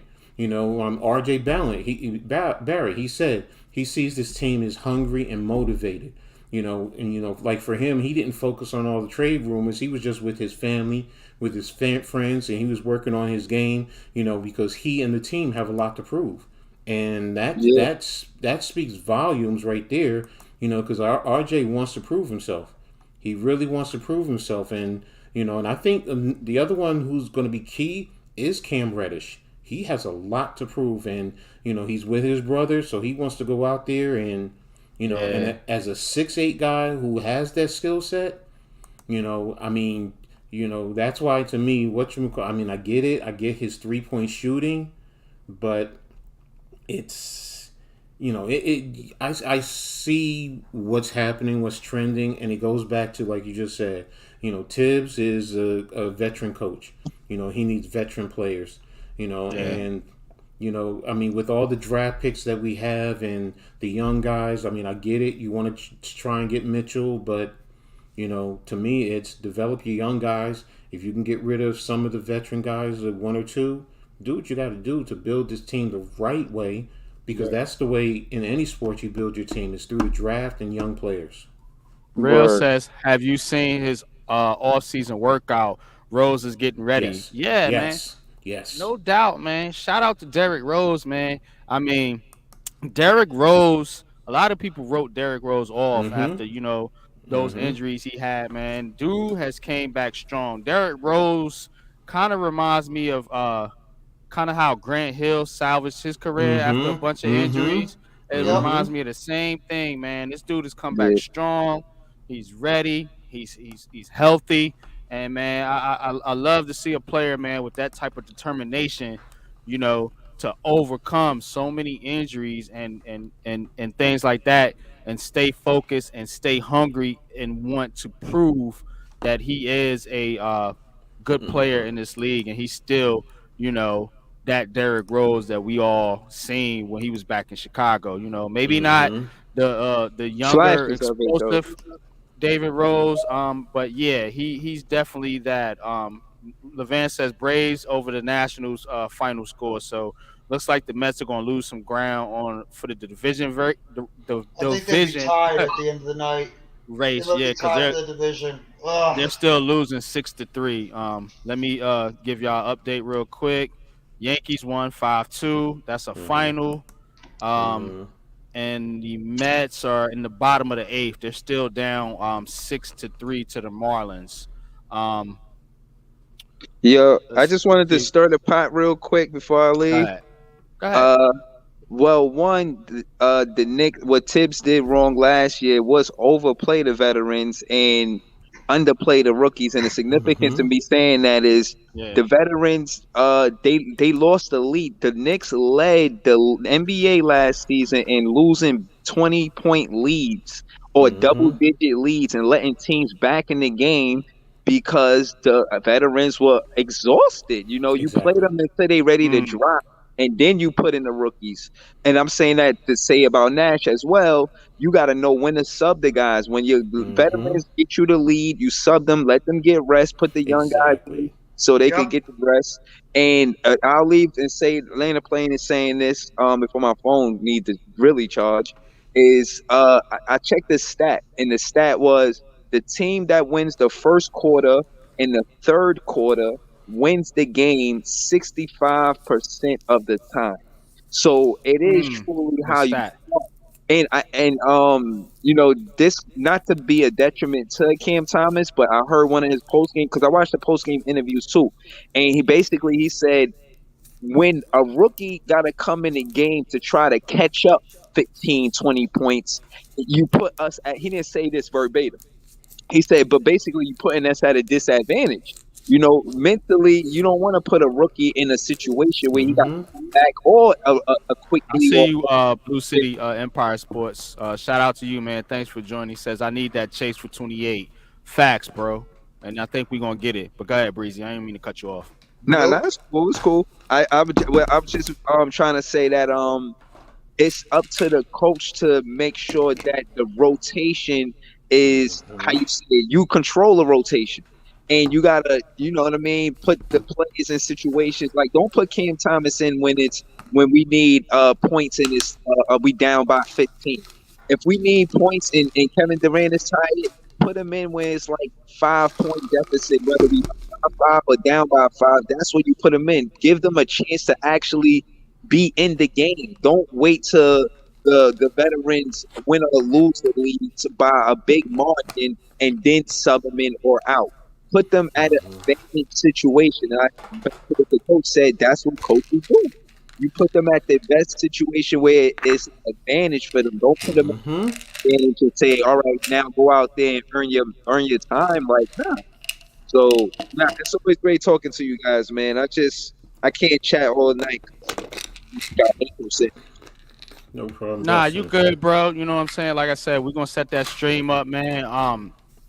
Go sub to Big Fan Breezy with the Brooklyn Nets vlog. If you haven't already, man, this my bro, man. We grew up together, man. You know what I'm saying? Real good friend of mine, man, and he does fire content, man. I seen you on the locker room, man. You was giving dude the work.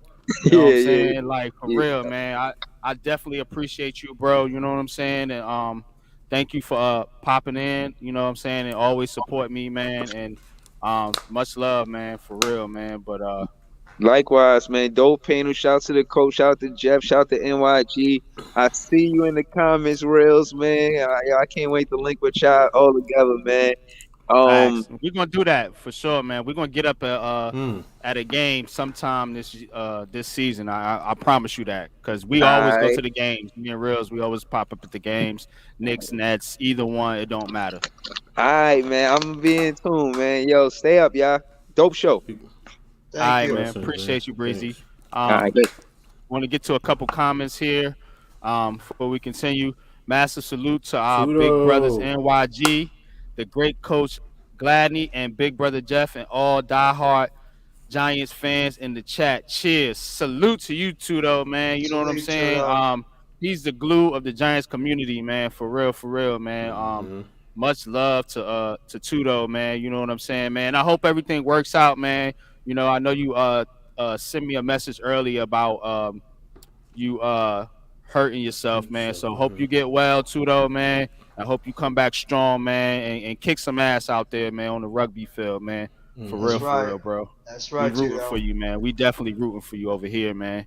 Um, we are the champions. Blue City, man. Shout out to you. We are the champions, my friend. Go Yankees. Go Yeah, they won the Yankees. division. Yeah, let's go. That's right. That's what I'm talking about. Meet the Go Mets. Yankees. Meet the Mets. Coming down and greet those Mets. Grab your kitties, grab your wife, because you're going to have one time of your life. All right. Nice little tune, man. Nice little tune, man. They just got to put the product on the the W's, the championships, man, It's, to prove that, man. it's pissing me off Please, for my losing to the dude from day Marlins right one. now. We should Yeah, not be losing to real. the Marlins. Yeah, y'all shouldn't be. Mm-hmm. They one of the worst teams in baseball. Massive salute, mate. Facts. Brother Tudo, much love and respect to the brother.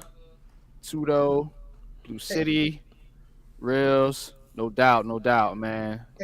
Tudo says NYG will be at London Stadium on October 9th. Giants match against Karen Rodgers. Karen Rogers. All right. All right. Very safe stadium. I was a part of Italian national rugby team against Wales last March, and we won. That's facts, man. Shout out to All you, right. man. Shout out to the Italian national rugby team, man. For That's real, right. man.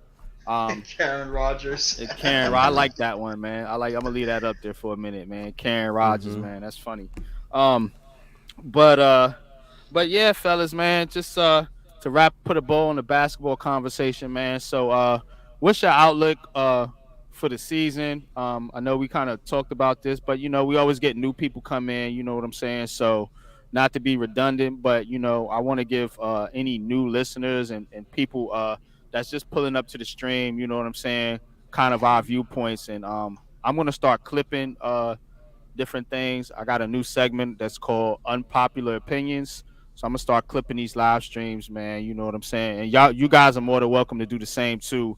Um, if y'all see anything interesting that you said or whatever, because I rewatch all the live streams, man. I'm just a crazy nut like that, man. But um, so real quick, man, what's your outlook for the Knicks? I just put it like this. I'll let Coach speak on the Knicks and Jeffy speak on the Nets.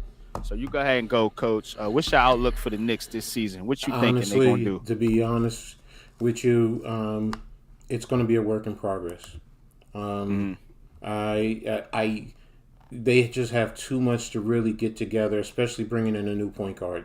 That's first and foremost. That's just like Yeah. bringing in a new quarterback in football or a Good star comparison. pitcher in baseball with your number one catcher. You got to build that continuity, and everyone has to, he has to understand where everyone number one likes the ball and getting guys in position. Now he can get some insight from D Rose, but in the end, when he's out there and D Rose isn't, he's the one that has to make sure it's going right.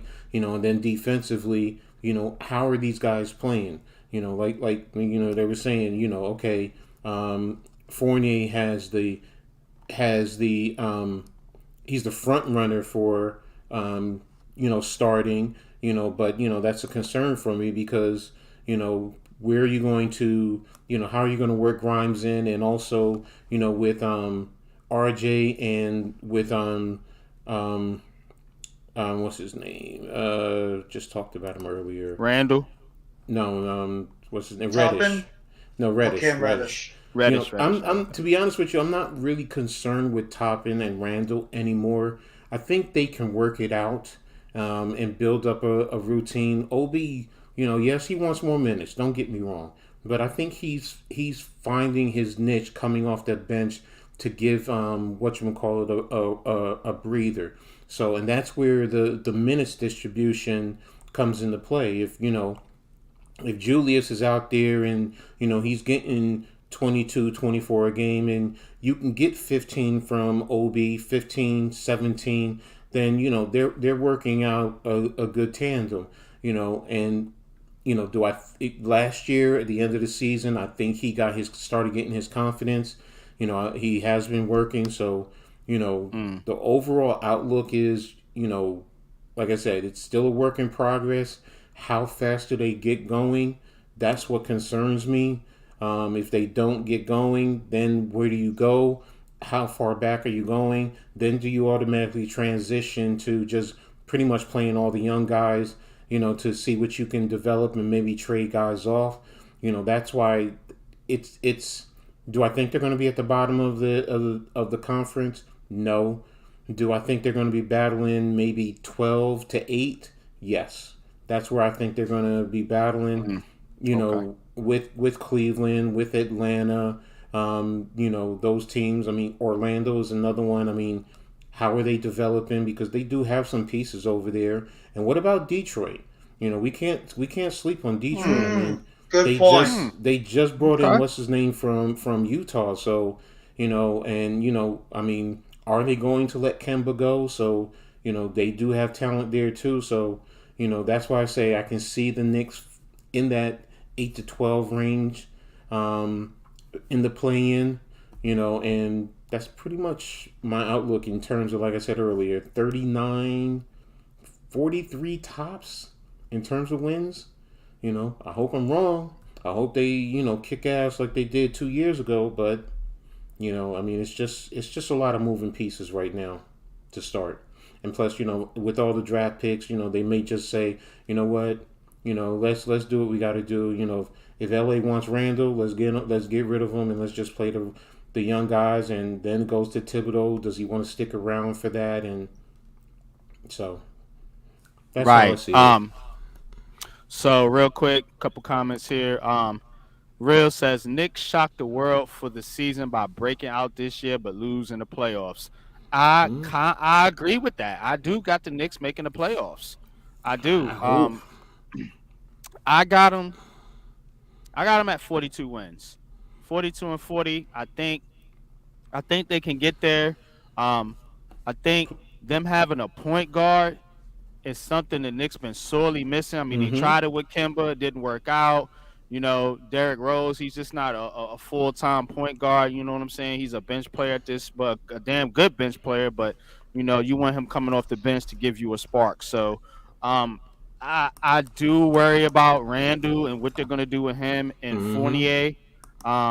But if they can figure that out, I think this team has enough talent to squeak out 40 something wins, 40 plus wins, and get into the playoffs. I mean, you got to think they got two extra playoff teams now. It went from 8 to 10 because you got the play-in game, so um, they got a chance. They definitely got a chance.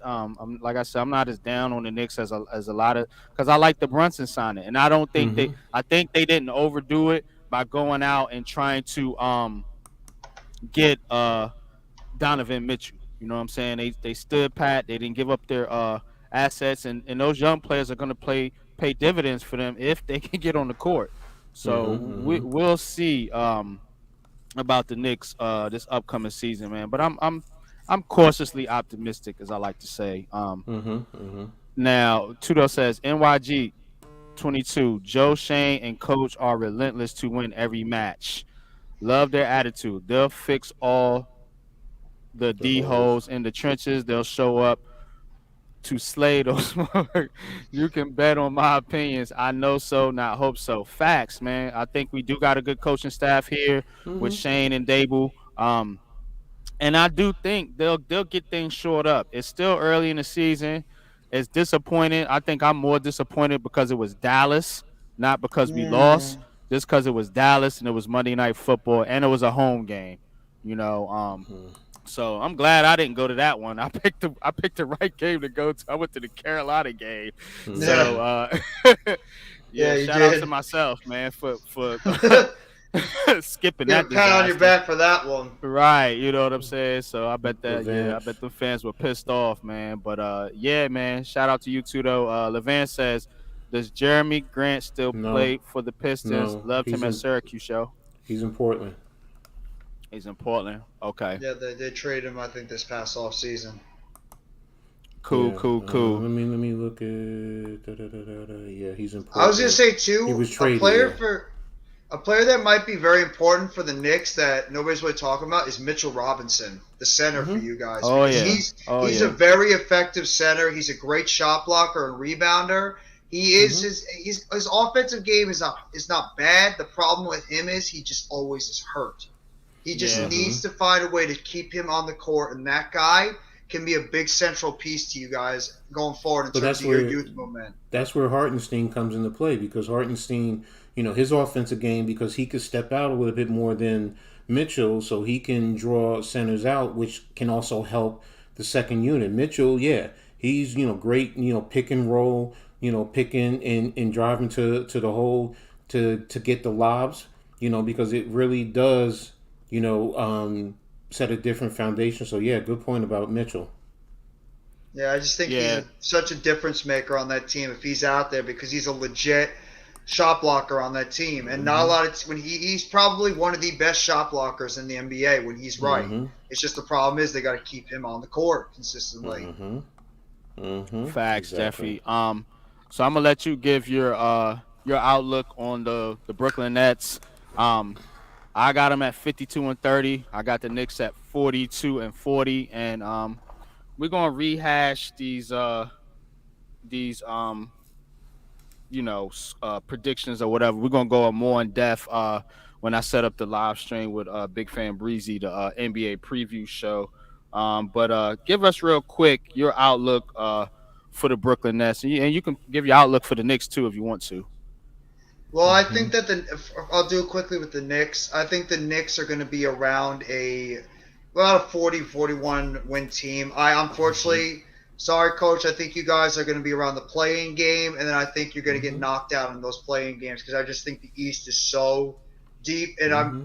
That's a great point you made before about Detroit. Detroit is a sleeper team with the amount of young Mm-hmm. talent they have on that roster. They could be a team that nobody's really talking about, and they could come out of nowhere and sneak up and maybe grab one of those playoff spots. So Mm-hmm. Detroit's one of those teams you got to watch out for. But I just think that the Knicks, they have to try to continue to develop all these young players on their Mm-hmm. team, and I think depending their direction in terms of the amount of wins they're going to get is all going to be dependent on how well those young players develop and how they play this Mm-hmm. year, and of course the minutes they get on the court. But Exactly. in terms of the Nets, I've already mentioned it the last stream. I'm expecting this team to be at least a high 50s, even like a 60-win team.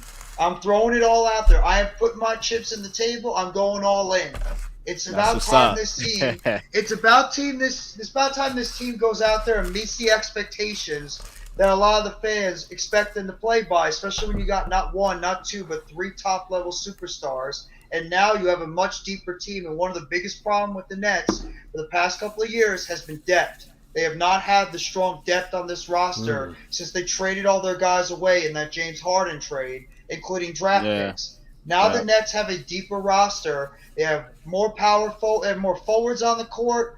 The center position is very young with Deron Sharp and of course Nick Claxton.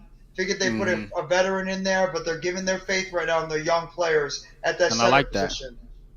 I do too. I want to see what these young guys could do. Because I love Claxton. I think Sharp could be an effective backup. But this team has depth. This team is stronger now on the defensive side of the ball when you bring in a guy like Royce O'Neal. You obviously get Ben Simmons back. You got Markieff Morris now out there. Yuta Wannabe. He was brought in here mostly for his defense. Even a guy like TJ Warren can be something on the defensive side. Edmund Sumner, who was like that gritty type Mm. guard out there, if he can stay healthy. The Nets went out there and they tried to fix the depth on this roster and they tried to fix the defense on this roster because the defense was putrid last year. And of course, they tried to add some more, toughness and grit in that front court, which they did when they added a Yuta Wannabe and of course Markieff Morris. I think this team, as long as they stay the course, they stay focused, they stay healthy. Steve Nash takes a step forward in terms of his coaching, and this team can find a way to just stay healthy. I think the Nets have the opportunity to finally put it all together, and they can have a chance to possibly make it to the NBA Finals and win a championship this year because they're talent-wise, they got three of the best players in the NBA when they're right. And I'm not afraid to say that. Ben Simmons, Kyrie Irving, and Kevin Durant are three of the top players in the NBA when they are good and they're healthy. And this team has tons of depth. They have a lot of shooting now with Seth Curry, with Joe Harris, with Patty Mills, Cam Thomas, Royce O'Neal can hit the three. You just mentioned it before. Ben Simmons is now shooting more consistently. He's trying to shoot better as a three-point shooter. Cam Thomas can hit the three-point shot. Kessler Edwards can hit the three-point shot. TJ Warren can hit the three-point shot. Yeah. This team's got a lot more shooting now on this roster than they did before, where they were lacking in that when Joe Harris went down for the season. Of course, Seth Curry, he was dealing with an ankle injury for a lot of that season. Patty Mills was burnt out because he had to play so much during the first half. So they have more shooting. They have more grit and toughness now and leadership in that front court of just Markieff Morris coming in there. And like the fact that Kevin Durant, Kyrie Irving, and Ben Simmons seem like they're healthy, seem like they're focused, seem like their mindsets are clear that they want to be able to take this team to where we all believe that they can go, and that's to an NBA Finals. And this is it. It's now or never with this team. They've had 3 years already they've been together. This is their opportunity right now, especially with everybody clowning this franchise because of the drama that went on, the circus-like atmosphere they had during the season and during the off-season. This is the Nets' opportunity to go out there and just play basketball. Go out there, play basketball, and just pretty much show the league that this team is as formidable as any team in the NBA, and they're still a team that can win an NBA championship. And I believe they can. And just by the words I heard, it's the main thing with me is health. The health is what scares me the most with this roster because these guys have had injury issues, especially Durant and Irving. They've gotten banged up a lot the past couple of years. If these guys can remain healthy and they can remain focused, I think this team has got great things looking ahead for them. And I think they're going to have at least a high 50s or around a 60-win season for them. Mm-hmm. He says, just listening to Jeffy talk about the Brooklyn Nets, this team could easily finish the regular season with 60 wins and 22 losses. Yeah. Mm-hmm. Hey, look, man, I've said 52, but I wouldn't be shocked if they got to 60. I really wouldn't. You know what I'm saying? Given everything we talked about tonight, given the situation over there in Boston, you know what I'm saying? Given the fact that we got what I like to call my X factor in Ben Simmons. So, yeah, I could easily see that. Easily see the Nets winning 60 games. I have a You question for know, you guys. yeah. What about your defense? How efficient, how effective do you think your defense is going to be? You know, because come playoff time, that's when it really steps up. And going up against Miami and Milwaukee and even Boston, though, and Philly, those are defensive teams. Yeah. So, I mean, how is your defense set up to go into the playoffs? That's where I think guys like Royce O'Neal and Ben Simmons come into play because they're 3-and-D guys, and we struggle All right, a lot. Reels, man. I'll talk to you later, bro. You know what I'm saying? But Peace. thank you for joining, man. Have a Appreciate good you. night, Reels. Right here is your score, Jeffy. Marlins 6, Mets 4. That's God a wrap. damn it! Come on. Why are we losing to the Marlins? The Marlins are always that baseball team. Every year they're like kryptonite. They're like the Cowboys and the Eagles to the Giants. The Marlins, for some reason, always find ways to beat the Mets when it's around this time of year. Every single year. They did it to us twice. Did it to us twice in 2007 and 2008 when they were the team that knocked us out of the playoff hunt twice. I hate the Marlins team because they, for some reason, always find ways to beat us at the end of the year. But yeah, in terms of what Coach was mentioning about the defense, I look at a couple of players that they brought in: Markieff Morris, Royce O'Neal, and Ben Simmons. Those guys are the key players that are going to help out this defense so much, especially on that perimeter. Royce O'Neal is a terrific defensive player, and I thought the reason why I questioned the move at first is because of all the Kevin Durant and Kyrie Irving drama that was happening, that they might not be here. Why are you trading a first-round pick for Royce O'Neal? Now that I know they're here, the Royce O'Neal trade was a brilliant trade. This guy answers so many questions on both sides of the court. And Ben Simmons you said he's your X factor? That's your unpopular take? It's mine too. Because I think the same thing as you, NYG. I believe that Ben Simmons is the biggest X factor on this team, on this roster, because that guy can turn this team from a playoff team to a championship team. Right. Just with him on the court and being in the right mindset. Because that everybody forgets because of the drama that he went through this whole entire time with Philly, and of course when he came over the Nets. This guy is a damn good basketball player when he's upright. He's a elite defensive player. Not good. He's elite. That's how good Ben Simmons is on the defensive side of the court. He's a great facilitator on the ball. Mm. Can he play? Can he play the 5 spot? Because we know he can do 1 through 4. And I think they asked I him think about that that. Yeah. I think he can. Didn't they? Yeah, I Yeah, he think has they the asked length him to guard about the that. five. Yep. Yeah, in today's Um. game, and you're not playing against no Shaquille O'Neal, but yeah, okay, okay, that's a good point. hmm Um. Levan says Mets Braves tie for first. 7 games to go for both teams, Wow. including this upcoming weekend. Mets Braves 3-game series. Now we're That's gonna the get into the key. baseball. We're gonna get into the baseball. Not gonna spend a whole lot on the baseball.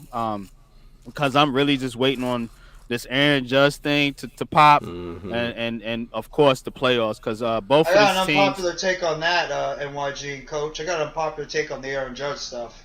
Ooh, I can't wait to hear it. He's not gonna get 60. I mean 61. I know he's That's it. gonna. My unpopular take is because of everything that the media is talking about and all the pressure this guy's on him, he will not get 61. He's going to be stuck at 60 Mm, for the rest of the season because he's just got wow. too much pressure on him. With all the media talk, and even on Bleacher Report, I'm seeing it every single time Aaron Judge comes to the plate. They got cameras talking about it. Aaron Judge is up here. Can he get the 61? And he's going to start pressing. And you Well, know to a your home run point, is not Jeffy. easy. To your point, he walked 4 times today. Yeah, they're So Yep. walking him. And yeah, teams So won't they let don't want him to get pitch that to him no more. 61. Exactly. But you know what? I'm glad. I don't, for real. I don't care. I don't give a damn about a record. I honestly don't. As a baseball fan, I could give a fuck less if, excuse my French, but I could give a damn if Aaron Judge gets 61 home runs or 62 home runs or whatever. As long as this team goes into the playoffs and they can do damage and get look, the Yankees, man, it's championship or bust for this squad. You know what I'm saying? The Yankees very rarely miss the playoffs. They always in it. But in recent years, since what are we talking? 2009 was the last the time they last won it. chip, yeah, 2009 was the last Yep. one. So that's 13 years. So yeah, I don't give a damn about Aaron Judge's record. You know, it'll be nice for him. It'll be nice for his contract that he's about to get. But from a team standpoint, how does that help the Yankees? So I ain't mad Mm-hmm. at you that you said he might not get the record, Jeffy. I really ain't. And I don't care if he does or don't. That's just media and fans and everybody, Mm-hmm. you know what I'm saying, looking at it from that standpoint, the the popular standpoint, but we're unpopular over here. You know what I'm saying? So I don't care if he gets the dang on record. I really don't. Um Mm-hmm. Now what I will say though, while you talking about Aaron Judge, people need to be talking about this dang on pitching staff. Cause I'm concerned about Garrett Cole. I really Mm-hmm. am. I'm concerned about Garrett Cole, and I don't I really don't want this team to go in the playoffs and wet the bed again. Like I feel like they at least got to get to the World Series. You got to Mm-hmm. get over the hump at some point because if not, then we got to question who Cashman. And a lot of people get on Mm-hmm. Cashman, and I don't knock Cashman because Cashman has made a ton of excellent moves. He's also had some mistakes. Let's keep it a buck. Mm-hmm. Aaron But Mm-hmm. Hicks. yeah, Aaron Hicks, Ellsbury back a few years ago. You know what I'm saying? So he's made some mistakes, but you know, he's a good general manager. You know what I'm saying? We could do a lot worse, that's for damn sure. But these players and these pitches, this manager, you know what I'm saying? Aaron Boone. Um, a lot of people say he's a puppet, and I would lean towards that, but I'm not going to go there. You know what I'm saying? But it seems like it's something missing. And what I would say, and I'm gonna keep saying it, pitching and timely hitting is what Mm-hmm. gets it done in the playoffs. And Absolutely. and honestly, and shout out to you, Jeffy. I got more confidence that the Mets can get it done than the Yankees right now because I just don't. I'm not a fan of the pitching staff. I'm just not. Not a fan of the pitching staff. Garrett Cole's making $300 million. We talk about Kenny Galladay, but Garrett Cole, it's not like he's lighting it up. You know what I'm saying? He's not lighting it up from a pitching standpoint. Um, what we got Garrett Cole at 12-7, 3.49 ERA. Mm-hmm. Um, and look, man, it ain't horrible, but it can be a lot better. You know what I'm saying? So that's where It's I'm not at with ace-like numbers. What you it. need in Ain't ace Exactly. It's pitching. exactly. not. It's You know not. what I'm saying? It ain't exactly. You know what I'm saying? So that's what I'm talking about with this Yankees team. It ain't just about Aaron Judge. You know what I'm Mm-hmm. saying? This can't be a one man game. You need these players on this team to step up. You know what I'm saying? And I like doing these live streams on Tuesday so we can kind of actually get a good look at the performance of this team. Now, I didn't get to watch the game, obviously, because we on a live stream, but just looking at the stats, Gleyber Torres has stepped up. He's coming Mm-hmm. alive a little bit. He's got three hits tonight, three RBIs tonight. So shout out to Gleyber Torres.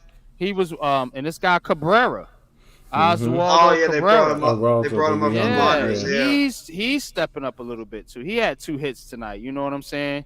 Uh Higashioka, he had three hits tonight. Rizzo had two hits tonight. So I need those players. I need those players to step up.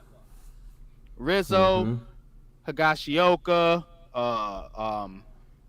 Donaldson Stanton, is, yeah. Stanton was 0 for Donaldson. 5. Right. Yeah, they'll. Yeah. You need them to step up because they got to give. They got to Judge, especially when DJ comes back. Judge is going to bump down. He's going to need that protection, but he's also going to Yeah. give you guys the opportunity to get those hits. So I mean, because this play the way he's playing now, no matter what, this is going to transition into the playoffs. So the rest of the guys have to step up, just like you said, and then the pitching has to be on par, not only the starting, but on the back end. You Mm-hmm. can't have the up and down, up and down, up and down. You need consistent. You need to step your game up. I mean, I know they're getting guys back, which is good, but we don't have that many games left. We have 8 games left, to get ready for the Mm-hmm. playoffs. Right. So guys really need to step their game up. So the pitching is the big thing. In the playoffs, it's always about pitching more than any. And like you said, pitching and timely hitting. So you definitely got to be able to step it up. What are you going to do when the rest of the guys are not hitting? What are they going to do with Judge? They're just going to walk him and put him on base. That's it. Exactly. Because they ain't scared of nobody else on the team. Exactly. So You right, coach. You know what I'm you know. saying? Now, Levant says, Jeffy, what happened to Keith Hernandez? Did he trip and fall somewhere in New York City? He He also actually adds has a here. shoulder injury. He's out for the season because he hurt his shoulder doing something. I don't know what it is. I'm looking it up right now. Uh-huh. But he apparently suffered some type of shoulder injury and tore a tendon, so he's going to be out of the booth right now. That's the reason why you don't see Keith Hernandez with the Mets. He says Braves and Mets tie for first. 7 games to go for both teams, including this coming weekend. Braves 3-game series. So Critical. let's look at the playoff picture here. Um, let's see. Do a share screen, just show y'all so we could talk about it here a little bit. Yeah, it's frustrating. That's you cannot be losing to a Marlins team that is clearly packing it in, especially if you're trying to win the division. That's a bad loss for the Mets tonight. All right, can y'all see me? Let's see. Mm-hmm. So, it's the playoff picture, courtesy of Bleacher Report. Um, Mm-hmm. Yeah, you guys clinched the AL East tonight. Mm-hmm. yeah, that's a good look. This was before all the games, so this is a little bit because I had this pulled up earlier, so we could see the Astros first round bye. Obviously, we're not catching them. Yankees second. Then you got the Guardians, the Mariners, um, Blue Jays, Rays. Um, of those teams, to me, I would be more concerned about the Rays, just because it just seems like the Blue Jays too, but it just seems like the Rays always give the Yankees. Like you said about the Marlins, I think that's the Rays. For the Yankees. Damn those damn Florida Goofy. teams. Yeah, pesky ass Rays give the Yankees problems, but either way, I don't see any way we don't get to the AL American League Championship Series to face the Astros because I'm pretty sure the Astros are going to win.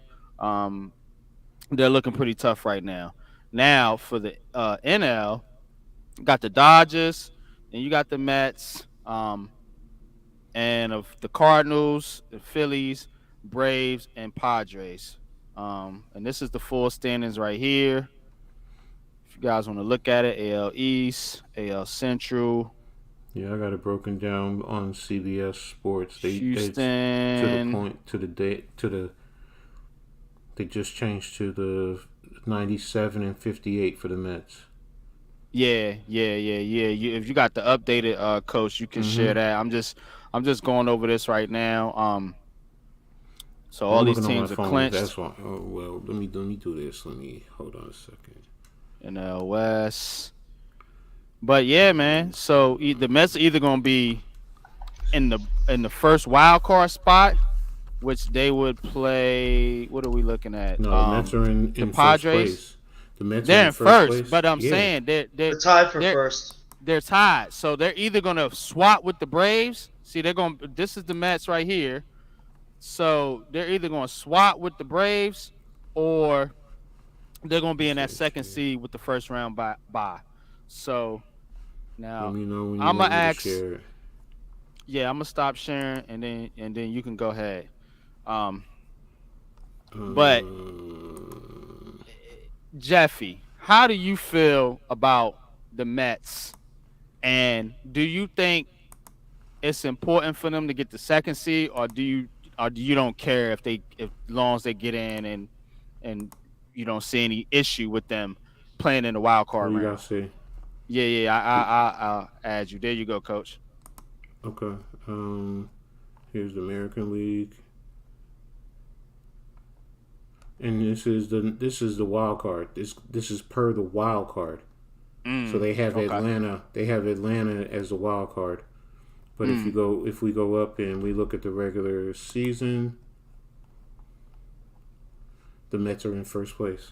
It's because we're right now beating them in the season series. That's the why we have the series, yeah, that's why head we to have the head, divisional lead. But that three head to game head. series is so It's gonna be that third critical. series, especially it's in Atlanta. It's not Oh, in Queens. It's in Atlanta. That 3 game ooh, series later on. But it's ooh. not Mm, even. It's not just important to win that division, guys. It is paramount. The Mets wow. have to win the division. They have been leading this division all season, and there's no reason why this Mets team should collapse and not. They have to pull it. They have to do it. They have to get consistent hitting up and down that lineup. I'm worried about the rest of that pitching staff behind DeGrom and Scherzer. I do. I like Bassett. I think Bassett will be okay. But I am worried about like Carrasco. He didn't pitch. He didn't have a Carrasco. I great asked you pitching about game tonight. Carrasco. Yeah. He gave up 4 runs tonight. I mean, the offense did pretty much nothing against the Braves. It was the Pete Mm-hmm. Alonso show. And shout out to Pete Alonso. He's the first Met. He's good. He has the most RBIs in Mets history right now Yeah. with Mm. 131. He also is the first New York Met to have 2 seasons of 40-plus home runs. He did that tonight. Pete Alonso is a great player. Shout out to my guy Jeff McNeil. He's another great player that had a bounce back. He's had a bounce back year this year. The Squirrel, the polar bear, and the squirrel getting it done over there in Queens. Brandon What is Nimmo. the Met? What is good with this the Mets I and don't these nicknames, man? I like it though, but it is because kind of because Jeff McNeil funny. flies around all over the place like a squirrel. He jumps and flies around like a squirrel, so they gave him that squirrel nickname. And Pete Alonso's that polar bear because he's got that power swing with him. So they're saying he's got like that polar bear power with him. So I like it. It Right. gives them I watched. personalities. I listened to it's one of those guys on ESPN, New York. They come on Roethlisberger. He's a Mm-hmm. Roethlisberger. Yeah, he Not to calls be confused with Ben. Right. It's Mm-hmm. Dave Rothenberger. Yeah, Mm-hmm. Roethlisberger. Big Yeah, Giants he fan. he Big, he. big Yeah, Giants he's a fan. Giants fan too. He called him Cookie Carrasco. The the That's his Mets nickname. They all call him is Cookie Cookie. Yeah, Carrasco. Yeah. they all got nicknames. I think it's funny, man. But It reminds me of the back in the day when the Mets had that rotation with Matt Harvey, aka the Dark Knight, or they had Noah Syndergaard, aka Thor. You know but the one Vance guy says right here, Mets missing Marte. that is 1,000% true. They need Starling Marte back in that lineup. He was one of the table setters in this lineup.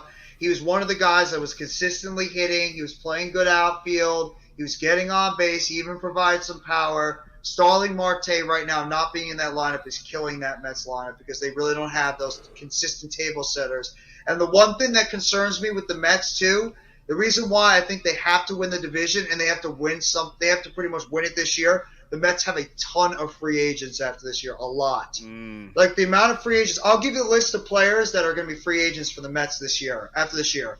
Jacob DeGrom, who's probably going to opt out of his contract. He's going to be a free agent. Are you going to pay him? I've been hearing noise that he don't want to play. Yeah, he don't want to play for the Mets no more. He might go to the Braves. I don't give a crap if and you that don't want would to play be here. Sign him. That would Sign be him. so messed up. Golly. Sign him. I don't care. I want to have a player on the Mets that is here for his whole career, and Jacob DeGrom is that guy. I don't care what he's too good of a player. You make him happy and you give him his money. But then there's some other guys. So I'm just going to go over quickly. Chris Bassett's a free agent. That's your third pitcher on the team. You have Cookie Carrasco's a free agent after this year. He's obviously going to get – he had innings – if he gets to a certain amount of innings, he has incentives where he could opt out of his contract and he can become a free agent. Taijuan Walker's a free agent after this season. Wow. You have Brandon Nimmo is a free agent after this season. Edwin Diaz is a free agent after the season. Our closer, our all-star closer is a free agent after this season. The Mets got a ton of guys after this season that are going to be free agents that they're going to have to probably pick and choose who they decide to bring them back because it doesn't matter how much money Stevie Cohen has. He's not going to be able to bring all these guys back, and they're going to really have to make some tough decisions on which guys they bring back. But it is so essential for this team to get that bye, to be able to get some of these players rest they're a little banged up right now. And I think a couple of guys, they need to get that young kid, Brett Beatty, back, who I thought Beatty was a good player they brought up from the minor leagues. He actually has a nice, sweet swing in terms of his bat, and he was actually playing pretty solid third base and outfield. He broke his finger, and he's out right now. I think he's going to be back soon. He's another kid they need to get back in that lineup. They also brought up Mark Vientos, another good young player. So the Mets have got to they've got to win that division, get some of these players some rest, got to get that rotation settled. They got to get Starling Marte back. That is essential. And the Mets, not saying that it's like, they have to get it done or they're going to be crumbling after this year, but the Mets have so many free agents after this season that it makes it more urgent and more important that they win this year. But I do like the makeup of this team because they're really taking after their manager, Buck Showalter. I love the lineup. I love the gritty players they have on this team. The pitching staff is still solid. Edwin Diaz is great. So I just want to see how this team is going to be able to consistently put it together for the rest of the season. But I am a little bit worried about, the rest of that rotation, the health of this team, and if they somehow don't win that division. Shout out to Starlin Pena. He says, appreciate you, man. Thank you for popping in on the Heart of City podcast, man. I don't believe I've seen you before. If you don't mind hitting that like button and subscribing to the channel. We do this every Tuesday at 8:30. Myself, Coach, and Jeffy's on here a lot as well. I went to a Braves game in May. I told the guys next to me that the Mets will choke and Atlanta will win the NL East. Interesting. So I wouldn't be shocked. I would not be shocked. I'm not gonna be shocked either because look, man, the Braves, they were in the World Series last year. Am I correct? Correct. They won it last year, yeah. So right. So we can't sleep on that team, man. And they're a tough team, but the Mets are a tough team too. And the reason why I kind of like what the Mets are doing, man, it's because of their pitching. they probably got one of the best closers in baseball in Edwin Diaz. You know what I'm saying? Mm-hmm. And they got one of the best, probably the best starting pitcher in baseball in Jacob deGrom. So what did I say? Gets it done in the playoffs. Pitching and timely hitting. Now Mm-hmm. their hitting sometimes leaves something to be desired. You know what I'm saying? But I like Pete Alonso. You know what I'm saying? So um, I definitely agree with you though, Jeffy. Winning the NL East is definitely the path for the Mets, man. You know what I'm saying? You don't want to be playing in that wild card game because anything could happen, man. You know what I'm saying? Absolutely. So yeah, And I agree I with what totally Vance agree says with you. too. I agree with Vance says too. They need to get Starling Marte back in that lineup because he's one of those table setters along with Brandon Nimmo, and he balances that lineup out so well. His presence in that lineup is sorely missed right now. Says do the Braves had the best record in baseball since the All Star break. Seems like it. Yeah, I I mean believe they've they been on do. fire. They have. They They've been on fire, man. Star opinion for sure, man. Like and subscribe, man. Appreciate you, man. Thank you so much, man. I appreciate everybody's support, man. You know what I'm saying? I'm a very humble guy, man, and I do appreciate all you support, man. And anytime anybody pops in the stream, I try to highlight all the comments and respond to everybody. Not only in the comments section, but also in the in the live comments, but also in the regular comments, the ones that pop up under the stream. So, but shout out to everybody in the chat. Shout out to everybody that's popped in on the stream. I want to do one last thing before we go, but I want you to speak on the baseball real quick, coach. Um and Mm-hmm. what you think the Yankees and the Mets um are gonna do, man. Because I'm feeling a Subway Series. I don't know if it's gonna happen or not. Because I that's something I would love to see. I think the first and only one was in what, Jeff, 2004. 2000. Mm-hmm. 2000, 2000. 2000. Yeah. My bad. I was off a little bit, but yeah, 2000. So Yeah, it was I a definitely want to miserable see that time. again. Yeah, I definitely want to see that again, man. That was fun, man. You know what I'm Now, for saying? you It's a guys, it win. was fun. For me, it was miserable. Hmm. But it's a win-win for New York. You know what I'm saying? It's a win-win for New York if you got both New York teams the um The in the World dance Series. in the championship, man. And I do believe both these teams have an excellent chance, just as good as any. You know what I'm saying? The Mets, man, they got to fight dog fight out there with the Braves, the Dodgers. You know what I'm saying? And the Yankees, of course. Our biggest nemesis has been the Houston Astros.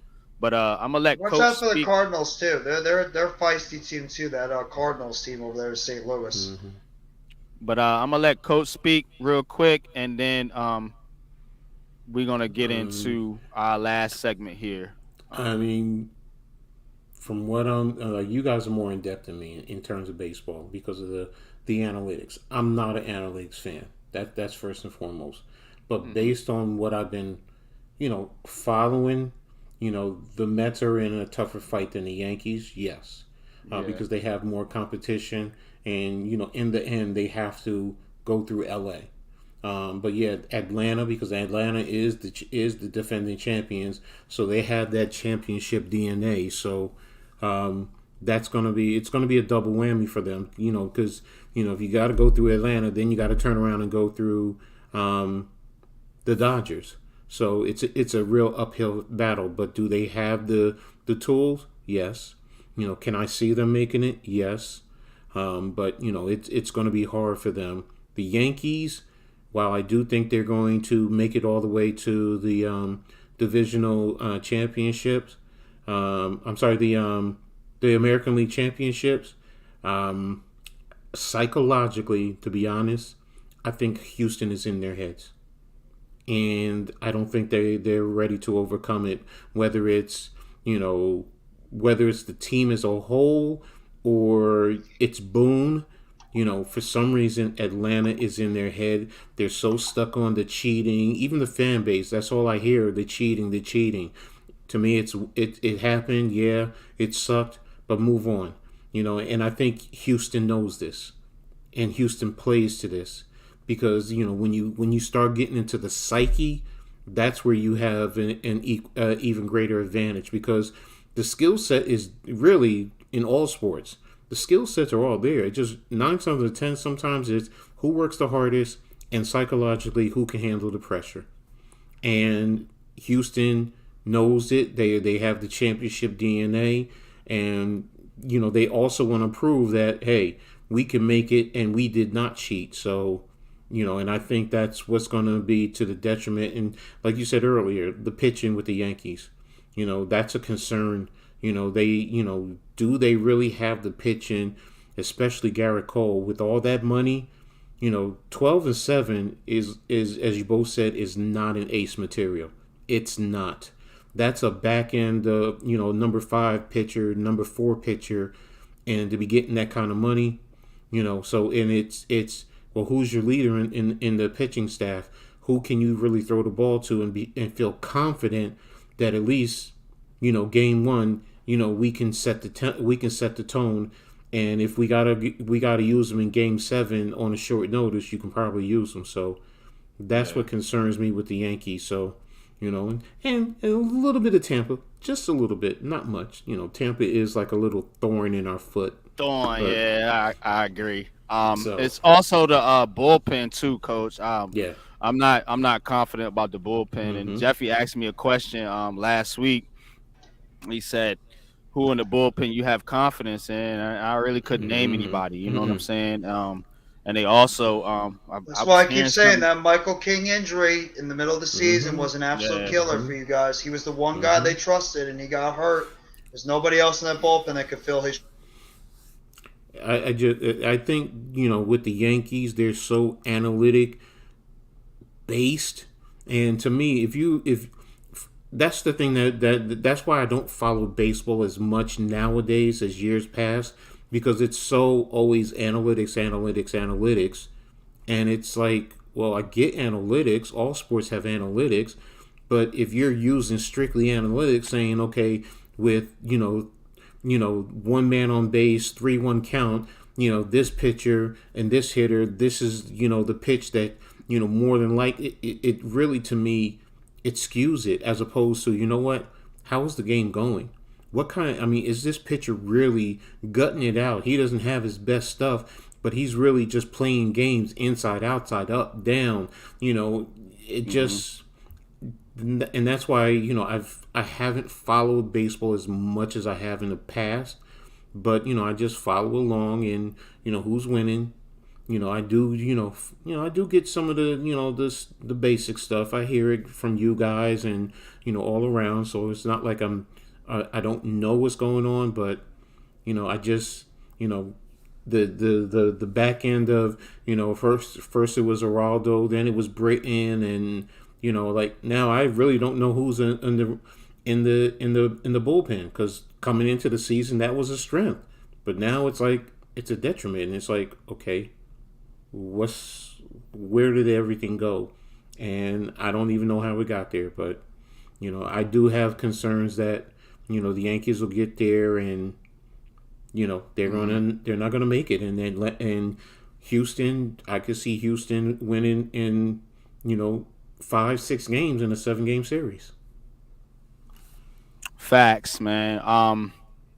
And so before we wrap up, I want to talk a little bit about the college football teams in reference to the New York area, and the teams we like to talk about from a football standpoint is Rutgers and Syracuse, man. So I'm gonna give you the floor on this one, Coach, and we're gonna call this one.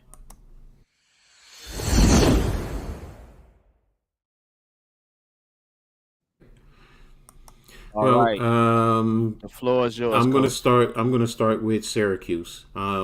Syracuse came from behind to at home to beat Virginia to stay undefeated. In my top 25, I actually have them at number 25, getting in now because they're playing some good ball. They're pretty exciting. They're tough. They're gritty. Dino Babers is doing a good job up there. With the team.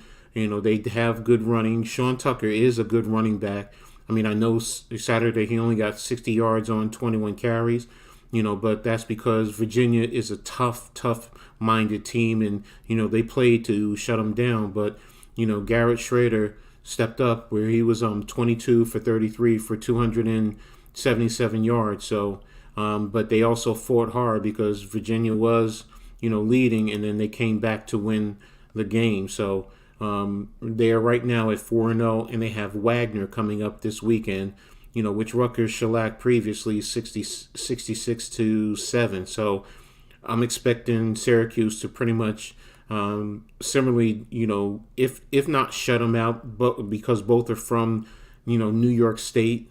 So, Syracuse is going to want to, especially with Rutgers beating them, I could see them putting up a 70-0 game, 77-0 game. So, and especially because the following week they have the number 10 team, in the Associated Press, NC State, coming to town. So, they're going to want to take care of Wagner. They want to get their, top end players, rested so they can get a lot of younger guys some reps to be out there playing. So, but Syracuse is definitely playing some good ball, and if they get by Wagner, this is where the meat and potatoes of their schedule comes into play, because they have NC State coming to the Dome, then they go down to Clemson, then they have Notre Dame coming to the Dome, and then they play Pittsburgh. They go to Pittsburgh, and then they have Florida State coming to them, and then going to Wake Forest, and Wake Forest,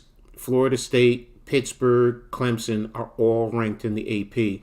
And Notre Dame, we all know who Notre Dame is, and they've been stepping their game up lately. So, this they want to get through Wagner, because that's when they're really going to have their schedule step up, and they want to have that 5 wins. So, somewhere along the line, they want to get that 6 wins so they can get to the bowl.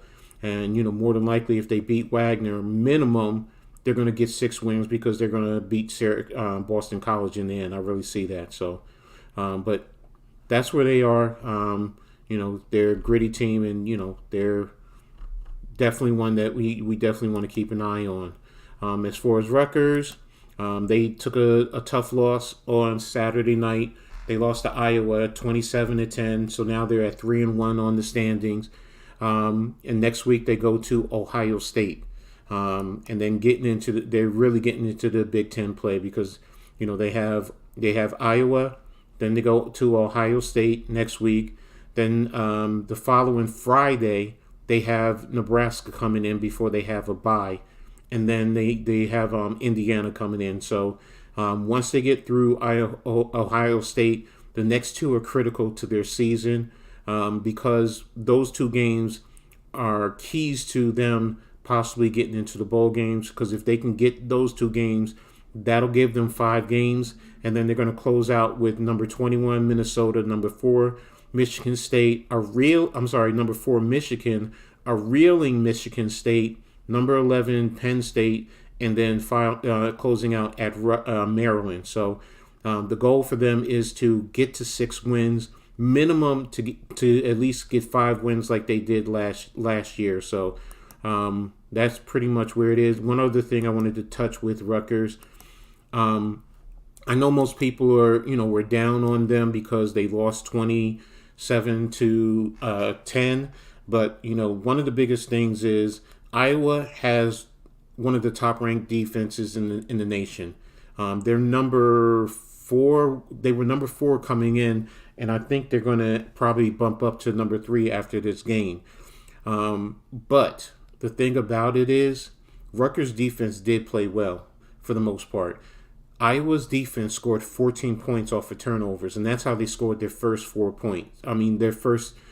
That's how they scored the first 2 times in the game, and that's what set the tone for them.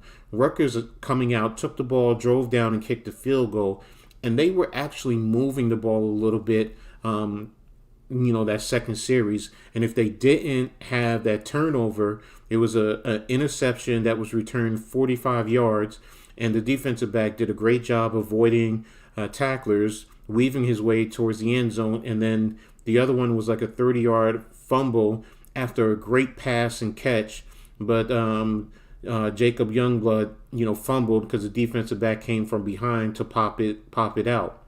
But the thing about Rutgers is they're a very young team. They have many first and second year players that are playing right now. They lost defensively. They lost a stud, 4-star, borderline 5-star linebacker who was going to be starting this year to a ACL at the beginning of training camp, and their number one defensive end who came back with 8.5 sacks. He was also out. So, but the defense keeps reloading. Offensively, you have a lot of young guys playing. I mean, the quarterbacks both are basically freshmen or redshirt freshmen. Simon, who started this weekend, he was the only scholarship quarterback who played. The other two, Noah Verdell, who hasn't played all year, and Gavin Wimsett, are basically, they were out. Gavin, also, most people forget, is 18 years old. Last year, he came in, he played 3 games of his senior season, and then with the new changes within the NCAA, he said, let me go to Rutgers, and he came in at 17, and he played 4 games, and he was, uneventful, but, he got a little experience. But this year, he's 18, and this would be actually his true freshman year if he didn't play last year. So the team is loaded. Saturday's game, in looking at over the stats, Rutgers actually outgained Iowa. They outgained them 366 to 277, 89 yards. Simon did throw for exactly. Simon threw for over 300 yards, and Christian Izzian, the safety that is there, had 16 tackles, 8 solo and 8 assisted. So that tells me that realistically, Coach Schiano is doing a great job in rebuilding the program, because Ash, to be honest with you, he had a program that honestly was not Big Ten caliber. It was actually on the level of a lot of the FCS or NCAA 1AA level programs. So you can't play in the Big Ten with that type of talent, and that's what Schiano was doing through the transfer portal, as well as getting in a lot of the freshman recruits that are coming in. And he's done a good job in recruiting the past couple of years. Mid 30s and into the 40s, where Ash was 60s and low. So, and a lot of the guys that Ash have transferred out because they saw the writing on the wall. They weren't going to get playing time because Schiano doesn't believe in their talent. So, people just need to be patient, and within the next year, 2 years tops, I guarantee you, Rutgers will maybe be in the consistently in the mid 30s, but they'll be cracking into the top 25s within that time frame. I really believe it. So, that's pretty much where it is with Rutgers and how I see it in Syracuse. Good weekend for Syracuse, tough one for Rutgers. I expect it to be tough this coming weekend. Syracuse, I don't want to say cakewalk, but yeah, they're going to have a cakewalk. And if Rutgers can get past, Ohio State going into a Friday night game, that's the other thing. It's a home game. How do you Friday feel night. about that matchup? Against coming who? up with Ohio State. Ohio State's playing at another level. So, I know the point spread. I think the point spread is at 40.7. I was looking at that earlier, or somewhere around there. Goodness gracious. Rutgers has not That's the beaten. spread? Yeah, that's the spread. 40? Yeah. Yeah. Rutgers lost They last don't year. respect Rutgers. That's probably why. No. They don't respect Rutgers against Ohio State. No, they don't. And, in some regards, I understand, but if the defense can come out there and if you can keep Ohio State within the 40 to, mid 40s to maybe the not going over 50, and you yourself, which is going to be hard, can at least score, 14. Last year they scored 21 points. So if you can do either one of those, then it gives Rutgers the credibility and the respect that they deserve, that they should be getting. Not just the football, but the whole athletic program, because that's the other thing. The athletic program has been doing phenomenally. A lot of the other programs are winning. Women's soccer is number 3 or number 4 in the country. Lacrosse has always been up there. Women's lacrosse has been up there. The men's basketball team. The women's basketball team had a down year. They have a new coach. They just, while we were on, they actually just picked up a commitment. What's her name? And they playing in Ohio State too. Yeah. Wow, Columbus. And the women's picked up a recruit, Julian Herder. But yeah, they just picked her up today. So, and I saw that on Twitter. So, the athletic program is doing what they're supposed to do. They're growing, with everything that they need to do. So, it's it's good for me as a Rutgers fan. Jeff, you can also speak to that. The times are changing, and yeah, they don't respect the Rutgers football right now. I do understand why, because of past experiences, but don't be surprised within the next 2 years where, Maryland is not going to be, coming in like they did last year and just kicking our teeth in. Michigan State stealing the chop mantra. Rutgers is number 2 in the nation against the run. Yes. I didn't know that. Wow. Yes. In the nation. Yes, in the nation. They've been tough against the run. Iowa did a little bit with the run, but Rutgers held them. What did they hold? Had it earlier. I know they held them in passing. Here it is. Here it is. Okay. They had, what was it? 64, 58, 17, 3, and minus 13. So I think they were 100 and, wait a minute. What was that? I'll take the passing stats off. It was 266 minus 148, which is passing. So they had 118 yards rushing.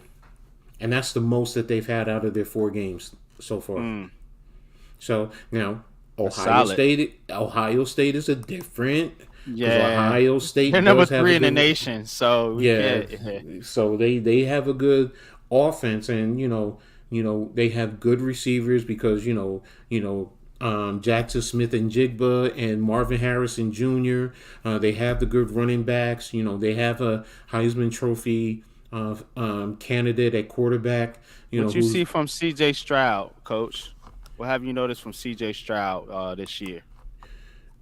He is playing at a different level. I do think that he's trying to win the Heisman, number 1. He's trying to get Ohio State back into because that Michigan loss last year was brutal. It's always brutal when Ohio State and Michigan, if one loses to the other, to not go to the Big Ten championship and then any type of college championship. So Stroud is playing at another level. Especially with what's his name down at Alabama, coming back. Bryce Young. Yeah, Bryce Young. So, and then, there's others. What's his name down at Wake Forest? I've been keeping an eye on him. What's the quarterback's name? Wake Forest QB. Wake Forest QB. What's his name? Sam Hartman. Yes. Wake Forest had a little tough time, but he's the heart and soul of Wake Forest offense, and he was one of the leaders in passing last year. So the kid is good. He's not overly tall, but he's a good, and he could sneak his way in if he continues to lead Wake Forest along the line. But in terms of Stroud, he has the tools, man. He has the tools. He threw for 5 touchdowns, and then I know Young threw for 6 the next week, if I'm not mistaken. But I know the talk is with Stroud because he has all those receivers over there. But you can't kill him, man. Because he had Olave and what's the Garrett other guy? Wilson. Garrett Wilson. Yeah. And Williams. Don't forget about Williams. They both tearing it up in the NFL right now. Exactly. Wilson looks good. So does Olave. So in Ohio State is against Rutgers. That does concern me. Their offense against our defense is going to be key. our passing attack, if we don't block it up, can be attacked. I mean, we do, but we do. They do a good job rotating. They do have a lot of young guys, playing back there. Kassan Abraham, Max Melton. I said Izzian, Avery. Wait a minute, I forget the two young. One of the young brothers, I think it's Avery Young, is playing in the defensive backfield. Robert Longerbeam.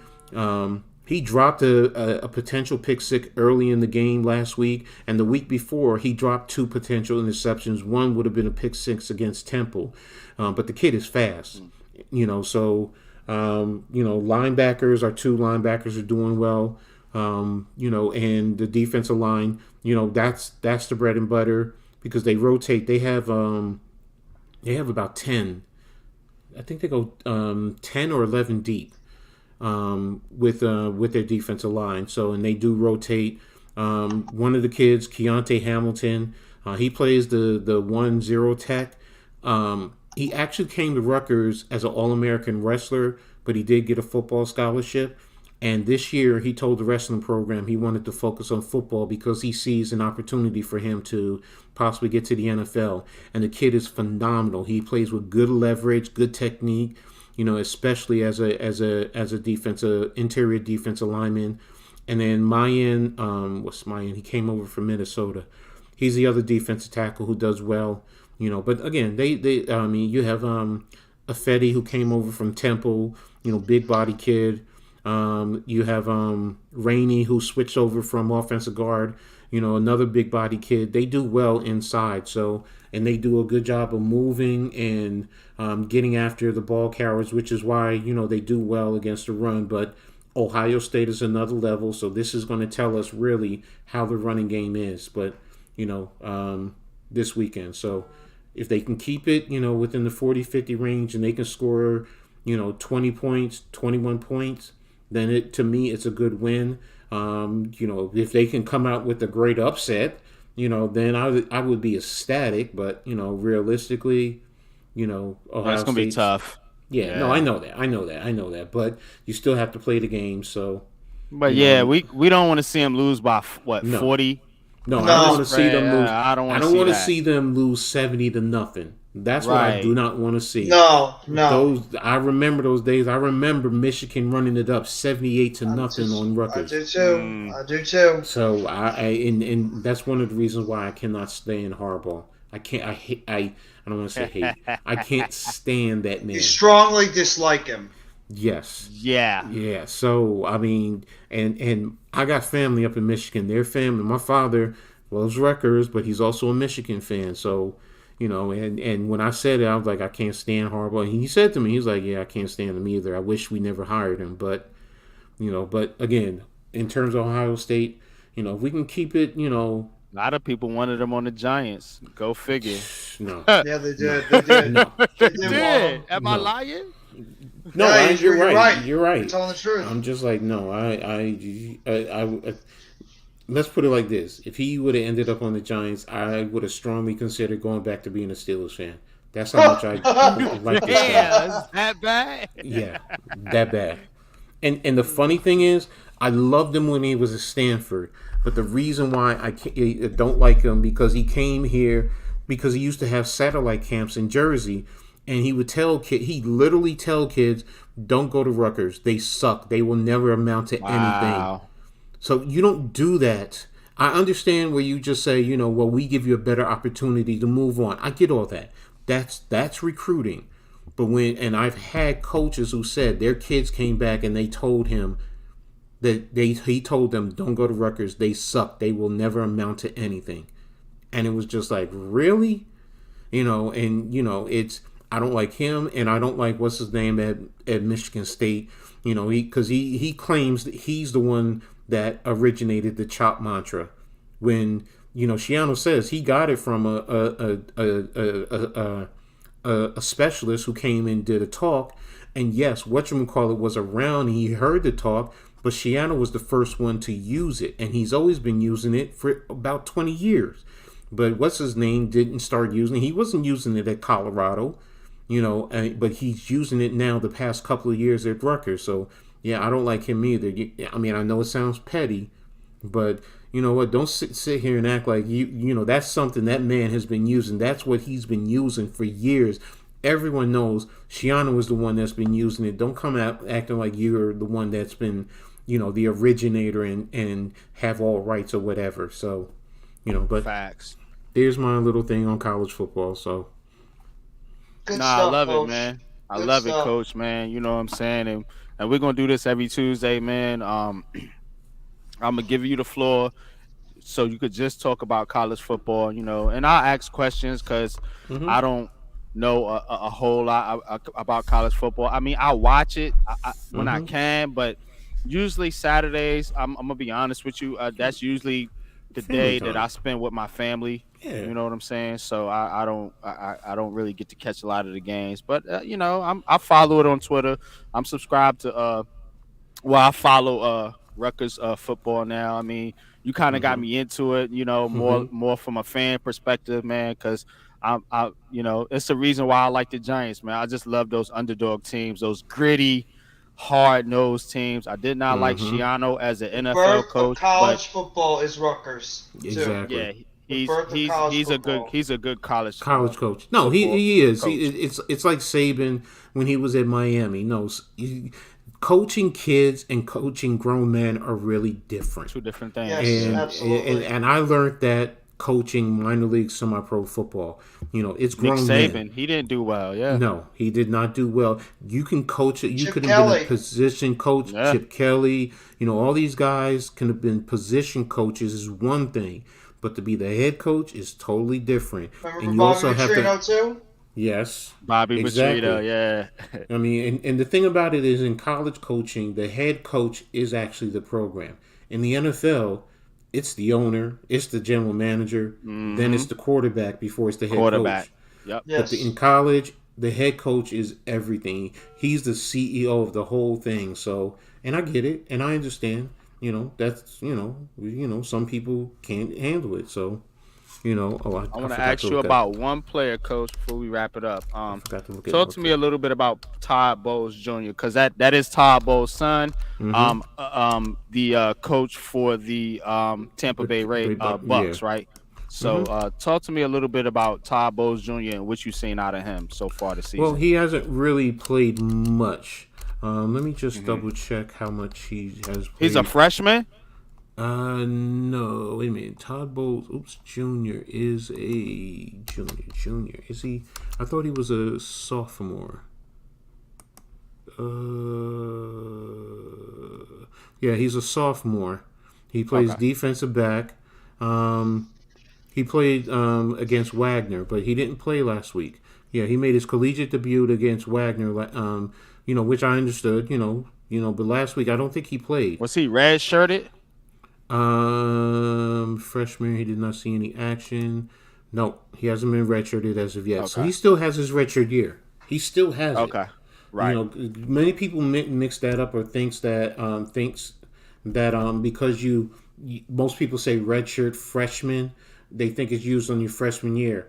Redshirt purposes were also used originally because guys got hurt, so you wanted to give them an extra year to recoup.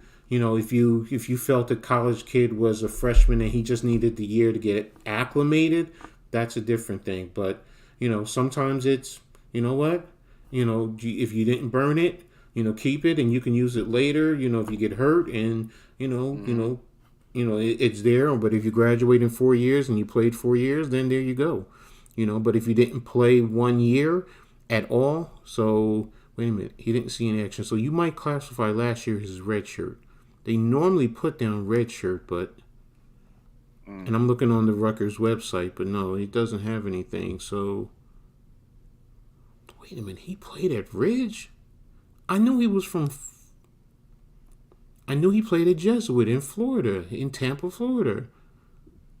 It says he played for Coach Matthew Thompson at Jesuit, 52 tackles, 3 interceptions, forced fumble during a senior. You Helped the said he team played win. at Jesuit. Jesuit in Florida. That's where I knew he Oh. graduated from. But he started his high school career. Oh, his started. So, okay, his freshman year, he was at Ridge High School in Baskin Ridge. That's an Mm. affluent area in Somerset County. That's all I will tell you. It's definitely affluent. I guess.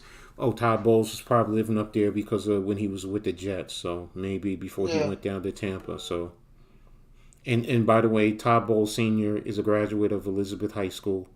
So you know, Shout out to him. um, he actually has a football field, the U field, named after him in Elizabeth. So we used to play games at minor league semi-pro over there. But Bowles Jr. he made his debut not this past weekend, the weekend before. So hopefully he'll get some more playing time, and he plays defensive back. So and his brother is a 4-star. What's his brother's name? Todd Bowles Jr. Todd Bowles Sr. His other son, who's a 4-star. It doesn't have it on here. Is he also going to go to Rutgers? We don't know because he's getting recruited by the top in the country. Mm. So he's a 4-star recruit. Yeah, he's a 4-star. Yeah. Troy Bowles, that's his name. Troy, okay. Yeah. Yeah, he's 247. He's a linebacker, 6'1", 205. But rangy.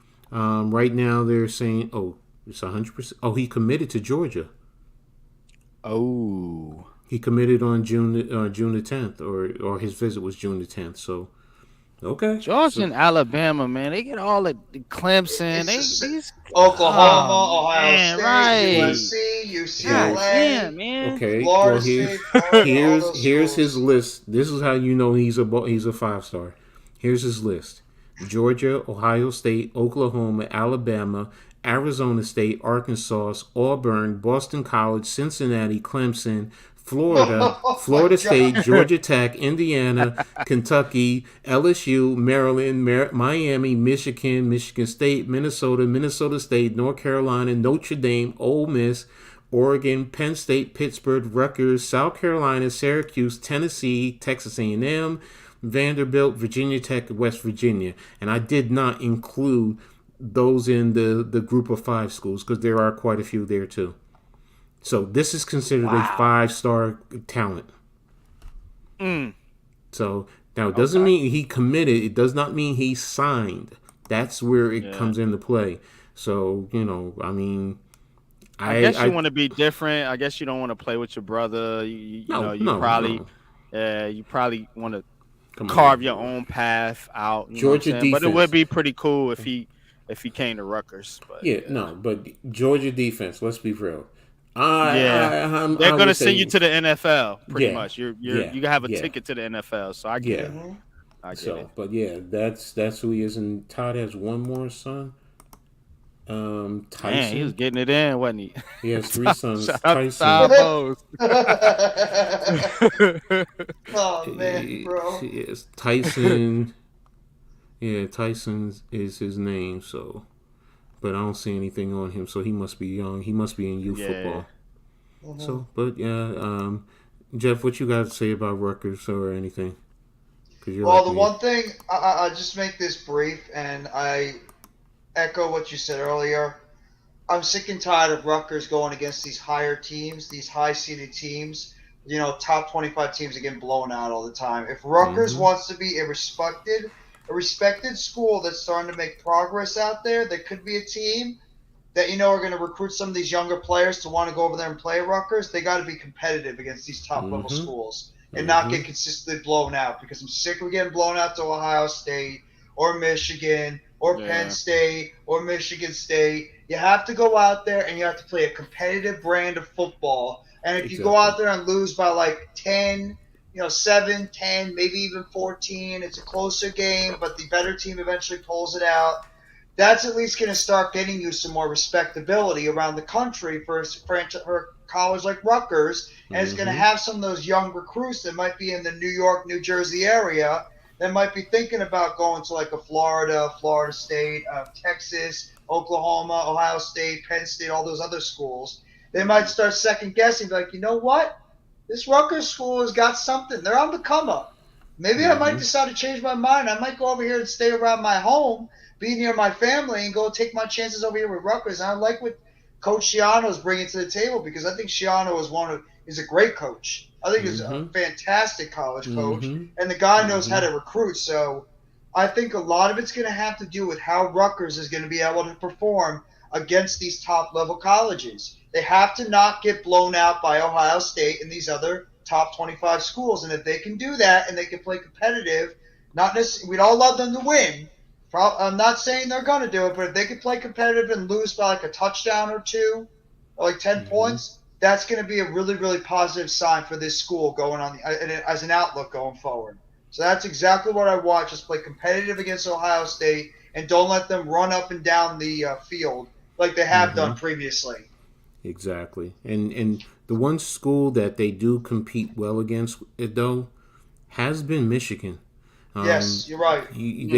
last year they competed and Michigan barely beat them. The year before that, I mean, even when they first got into the Big Ten, you know, when Flood was there, that's when they beat Michigan.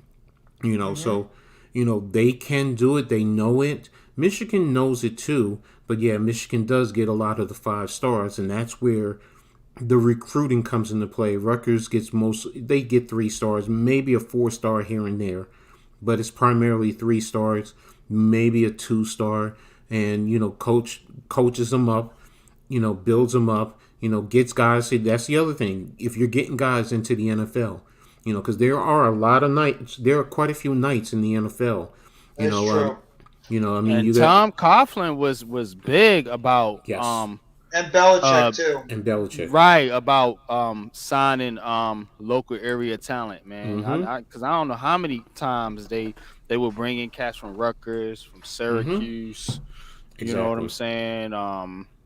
Various other schools, you know what I'm saying? So yeah, you're right, coach. You know what I'm saying? They definitely have to be better at recruiting if they want to compete with some of these top level schools, man, Mm-hmm. in the Big Ten. Exactly. And Shiano did it the first time, and I have faith that he's going to do it again. I really do. And I do all he too. needs is that one signature. That's what everyone's waiting on. They Just just want one, that yeah. one signature win. And a lot of I mean, right now, do you know that all the recruits are talking about the light show that was on at the game this weekend, where the music was blaring, the lights were flashing, they were shooting fireworks, and the kids were loving that. Rutgers also has stepped up their game. I mean, there was an article where some people were complaining that during COVID, Rutgers was using like DoorDash and to have food delivered to kids, because, a lot of the kids, they can't go out, because of the situation. And people were complaining. And I'm saying to myself, you're complaining because Rutgers ran up, I think it was like $10,000. But you're complaining because kids are eating. And I'm like, do you not hear how that sounds during COVID? That the school is saying, you know what, we got it. Don't worry about it. It's not a violation. That's the other thing. It's not a violation of the NCAA. They were well within because they were feeding the kids. They could do that. But you're complaining. Like, that's the one thing about New Jersey that does bother me. Like, yeah, Shiano does get like $4 million a year, and people complain about that.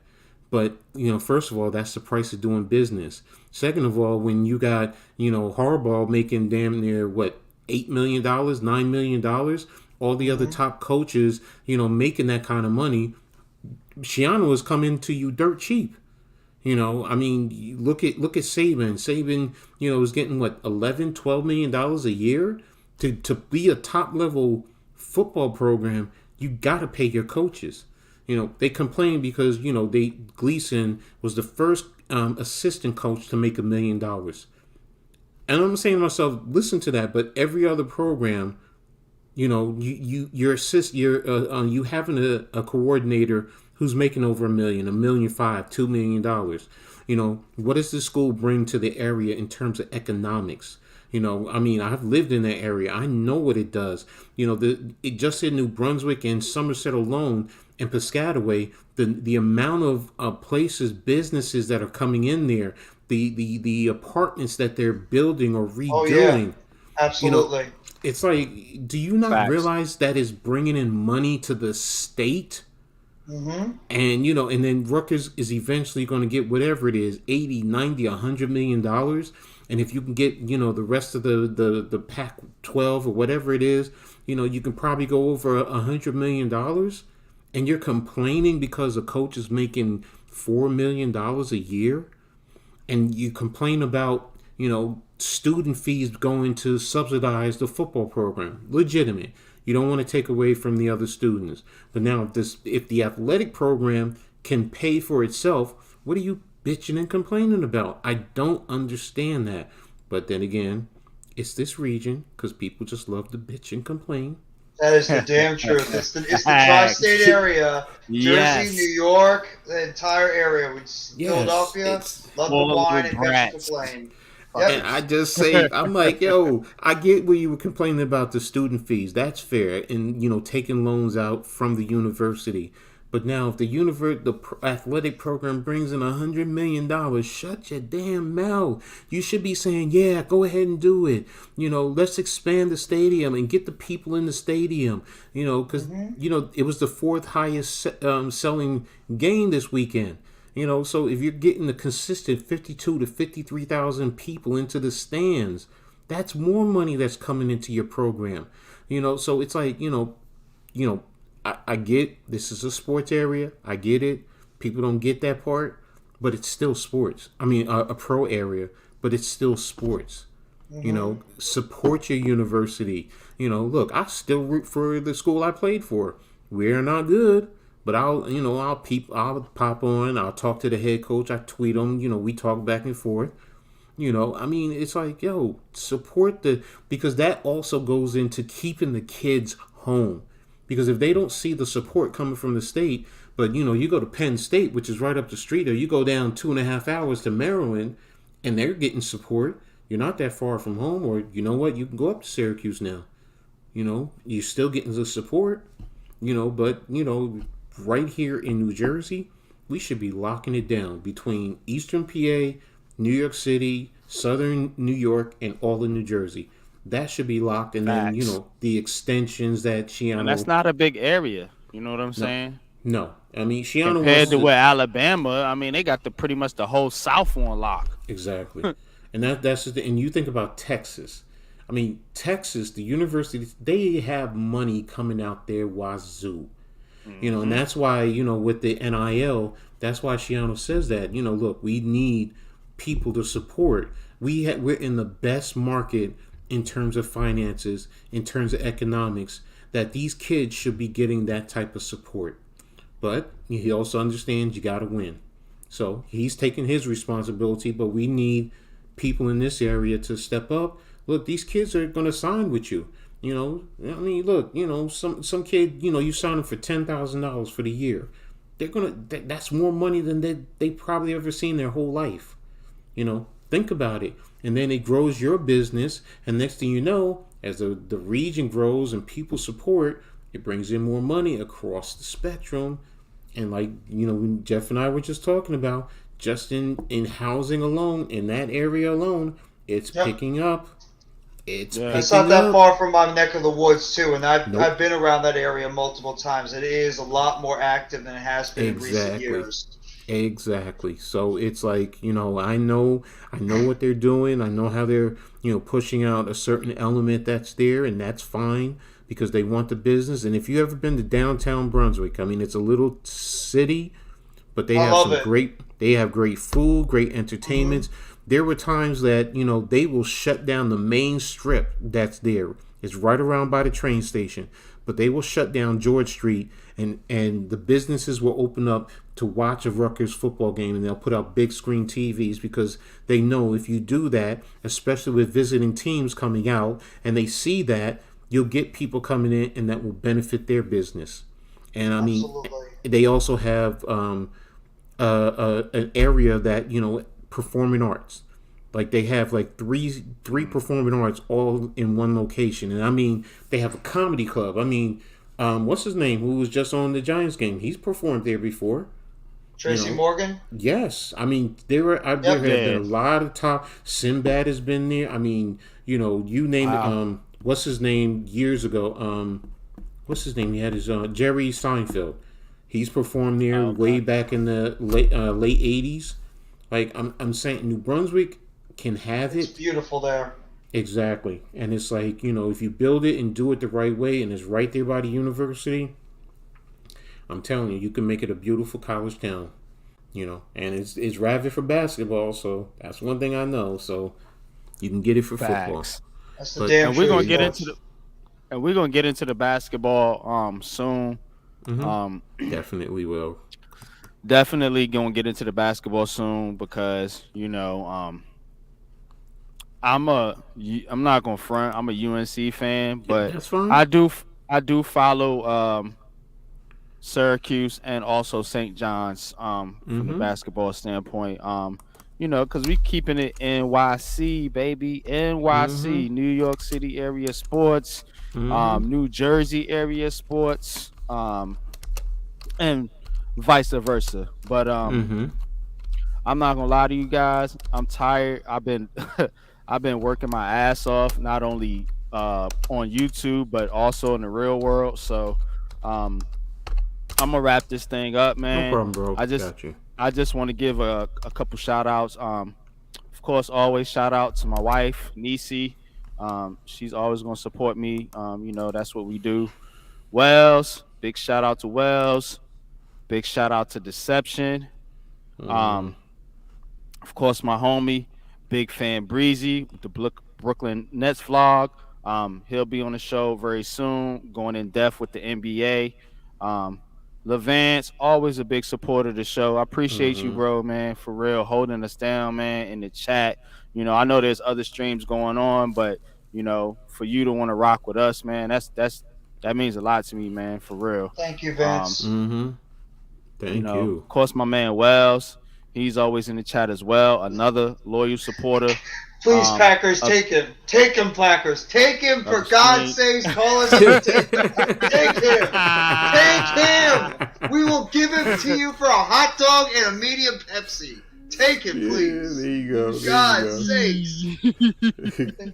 I'm sorry I had to throw um, that out there. yeah, Reels, you know what I'm saying? That's my brother. That's my brother. So yeah, man, Mm-hmm. he's always supported the show too. Also, big city, Blue City Empire Sports, man. Also a big time supporter of the show. And Tudo, we always know he's the GOAT of all Giants content creators. Yes. Um, Mm-hmm. and so I think that's all we got though, man. Oh no, Starling Pena. Sterling, Yes. man. A new subscriber, man. I appreciate you, man, for real, man. And we're gonna give you what you come for every Tuesday. You know what I'm saying? Whether it's Knicks, Nets, Giants, Jets, Yankees, Mets, Mm-hmm. Syracuse, Rutgers. We got college basketball coming up on the horizon. And Maybe I some am hot. going to I'm gonna find a hockey guy. I'm gonna find a hockey guy. I just don't feel comfortable talking about it in depth. I do know a little bit, and I do follow the Rangers. You know what I'm saying? I'm subscribed to them. So, but yeah, man. We're gonna get into some hockey. But definitely, man. And last point on the Giants, because Levance put this question up. Can any Giants bounce back for Sunday beat the Bears? Yes, we can beat the Bears on Sunday. They have the 32 ranked offense in the NFL. So, um, Defense isn't bad, though. The defense is nah, not it's that it's bad. it's it's not bad. Um, but if this Giants team is going to be anything this year, Gotta I beat those mean, teams. I can stomach a loss to a good team like the Dallas Cowboys because they are a good defense. They did beat up on Tom Brady and Joe Burrow, so I can stomach that. But if you go out there, you wet the bed against the Bears, yeah, you're the same old Giants. So we'll see Mm-hmm. if they can bounce back. And it's also a mental thing. Can you bounce back from a loss? Or are you a Mm-hmm. front running team? And this is what I question about teams like Philadelphia. Are you just a front running team? When you lose, you get punched in the mouth, as they say. How you respond? How you gonna punch back? You gonna punch Right. back? You gonna hide in the corner? So, how do you respond when you get punched in the mouth? Because the Eagles haven't been tested yet, and Mm-hmm. the Giants just got tested. You know what I'm saying? How do we respond coming off a tough loss at home. We're home again, so let's go out Mm-hmm. there take care of business against the Bears, man, and head over to London and see what we could do against the Packers. Because one thing that I will say about this team is they fight. They're not Yes. getting Mm-hmm. smoked like the Joe Yes. Judge teams, like the Pat Bingo. Sherman teams, so on and so forth. So they do fight and they do show a lot of effort, man. You know what I'm saying? And shout out to all Giants content creators, the two on the panel with me right now. Um, please go subscribe to, and the banners out there. Please, Coach Ed's Amazing World of Sports. Hope I got that right, Coach. Mm-hmm. Um, and also my homie right here, Jeffy T, 85, not 3285, but just 85. You know what I'm saying? Appreciate that. I Yeah, appreciate the banner. right, man. I got y'all, man. Trust me, man. And I got little segments and graphics and stuff that I'm gonna be working on in the future, man, for both you guys, myself, and Breezy, and anybody else that pops up on the show, man. Because I'm the type of person that I want to get. I like camaraderie. You know what I'm saying? I Mm-hmm. don't I don't want to just be the one on here running my mouth all the time. I can ramble at times, but I don't want to be on here running We my were all mouth. rambling after what happened last I night. There was was a I lot was of pissed. rambling. I I was ain't gonna pissed. lie, I I'm was still mad. pissed. I was I'm still pissed. pissed. I'm not happy. Yeah. I had a frown on my face the entire day. I'm like, we really lost that game last night. I was pissed off the entire Yeah, day I did because I not like hate it. losing to that damn football team over And there. I and I As and Coach it's said, it's South. it always seems like the dang on the zebras, man, get us when we play the Cowboys. It Oh, just please don't always don't. seems like Oh, that. Oh my god, I'm yes. so sick of them too. It Every always freaking seems like play, that. there's a goddamn flag on the field. Penalty, bro. We Again, can't do enough. anything without a flag. We I had can't eight take penalties. it. Now the Some of when Dallas I Cowboys had 8 penalties too, but it seems like ours come in the most inopportune times. You know what I mean? exactly, exactly. I mean that Shep one to this. I mean Egregious. it's just seriously, bro. I mean they even asked Dable and he was like, well, he interfered and Dable just let it go. He said, yeah, I just had to let it go because there's nothing you could say or do. But Mm-hmm. yeah, it's just that just really just that's the one thing about that game that pissed me off the most. That. And and that's the one thing that if I could just say this real quick, it's the one thing that pisses me off. As much as we all love the NFL, it's probably all our favorite sport. The one thing that pisses us off about the NFL is the damn referees and the flags. Every friggin' Flag. Mm-hmm. second, there's a damn. Every time a play is run, you are sitting there, and I guarantee you guys feel the same way. You're sitting there waiting for that yellow flag to hit the ground. Yep. You're waiting for those zebras to go out there and make those plays. I'm so Mhm. sick of it because it slows the game down. It's the one thing that I cannot stand about the NFL is the damn rules, the 50,000 rules that they throw out there in the game every year, and the damn flags. Every friggin' second, there's a flag that's coming out, and you can't even enjoy it. It's like there's a nice play that happens, and then you're waiting for that damn yellow flag to hit the ground. Like, okay, what the hell is wrong now? What the hell are they calling a flag on now? I'm tired of it. I am tired of the flags. I'm just stop it already. Mm-hmm. Facts, man. But we're gonna wrap it up. Like I said, I don't want to be too long.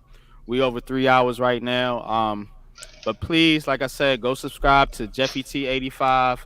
Also, go subscribe to Coach Ed's Amazing World of Sports. Both these guys do excellent content. And they give you the real spill on all sports. You know what I'm saying? Coach Mm-hmm. Jeffy, you know what I'm saying?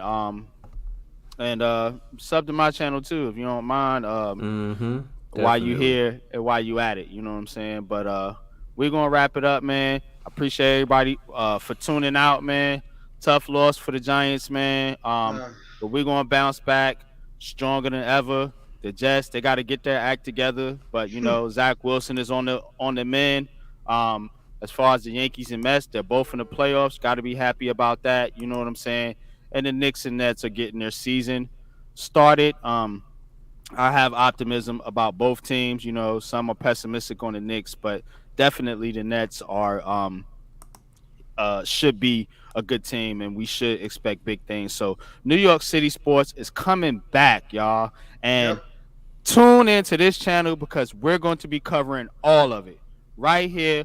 Unpopular opinion sports. You know what I'm saying? Also follow me on Twitter. I go by the name NYG22, man. NYG double deuce, whatever you want to say, man. And I'm new to this thing, man, but I'm coming and I'm bringing you heat. You know what I'm saying? Mm-hmm. So, um, I'm not cocky. I'm humble, but I'm gonna also be confident. You know what I'm saying? And I think that's what the Giants need to do, and these other New York teams need to do. Don't be cocky, but be confident. But Mm-hmm. that being said, y'all, we out. Peace. Peace. Ciao, everyone.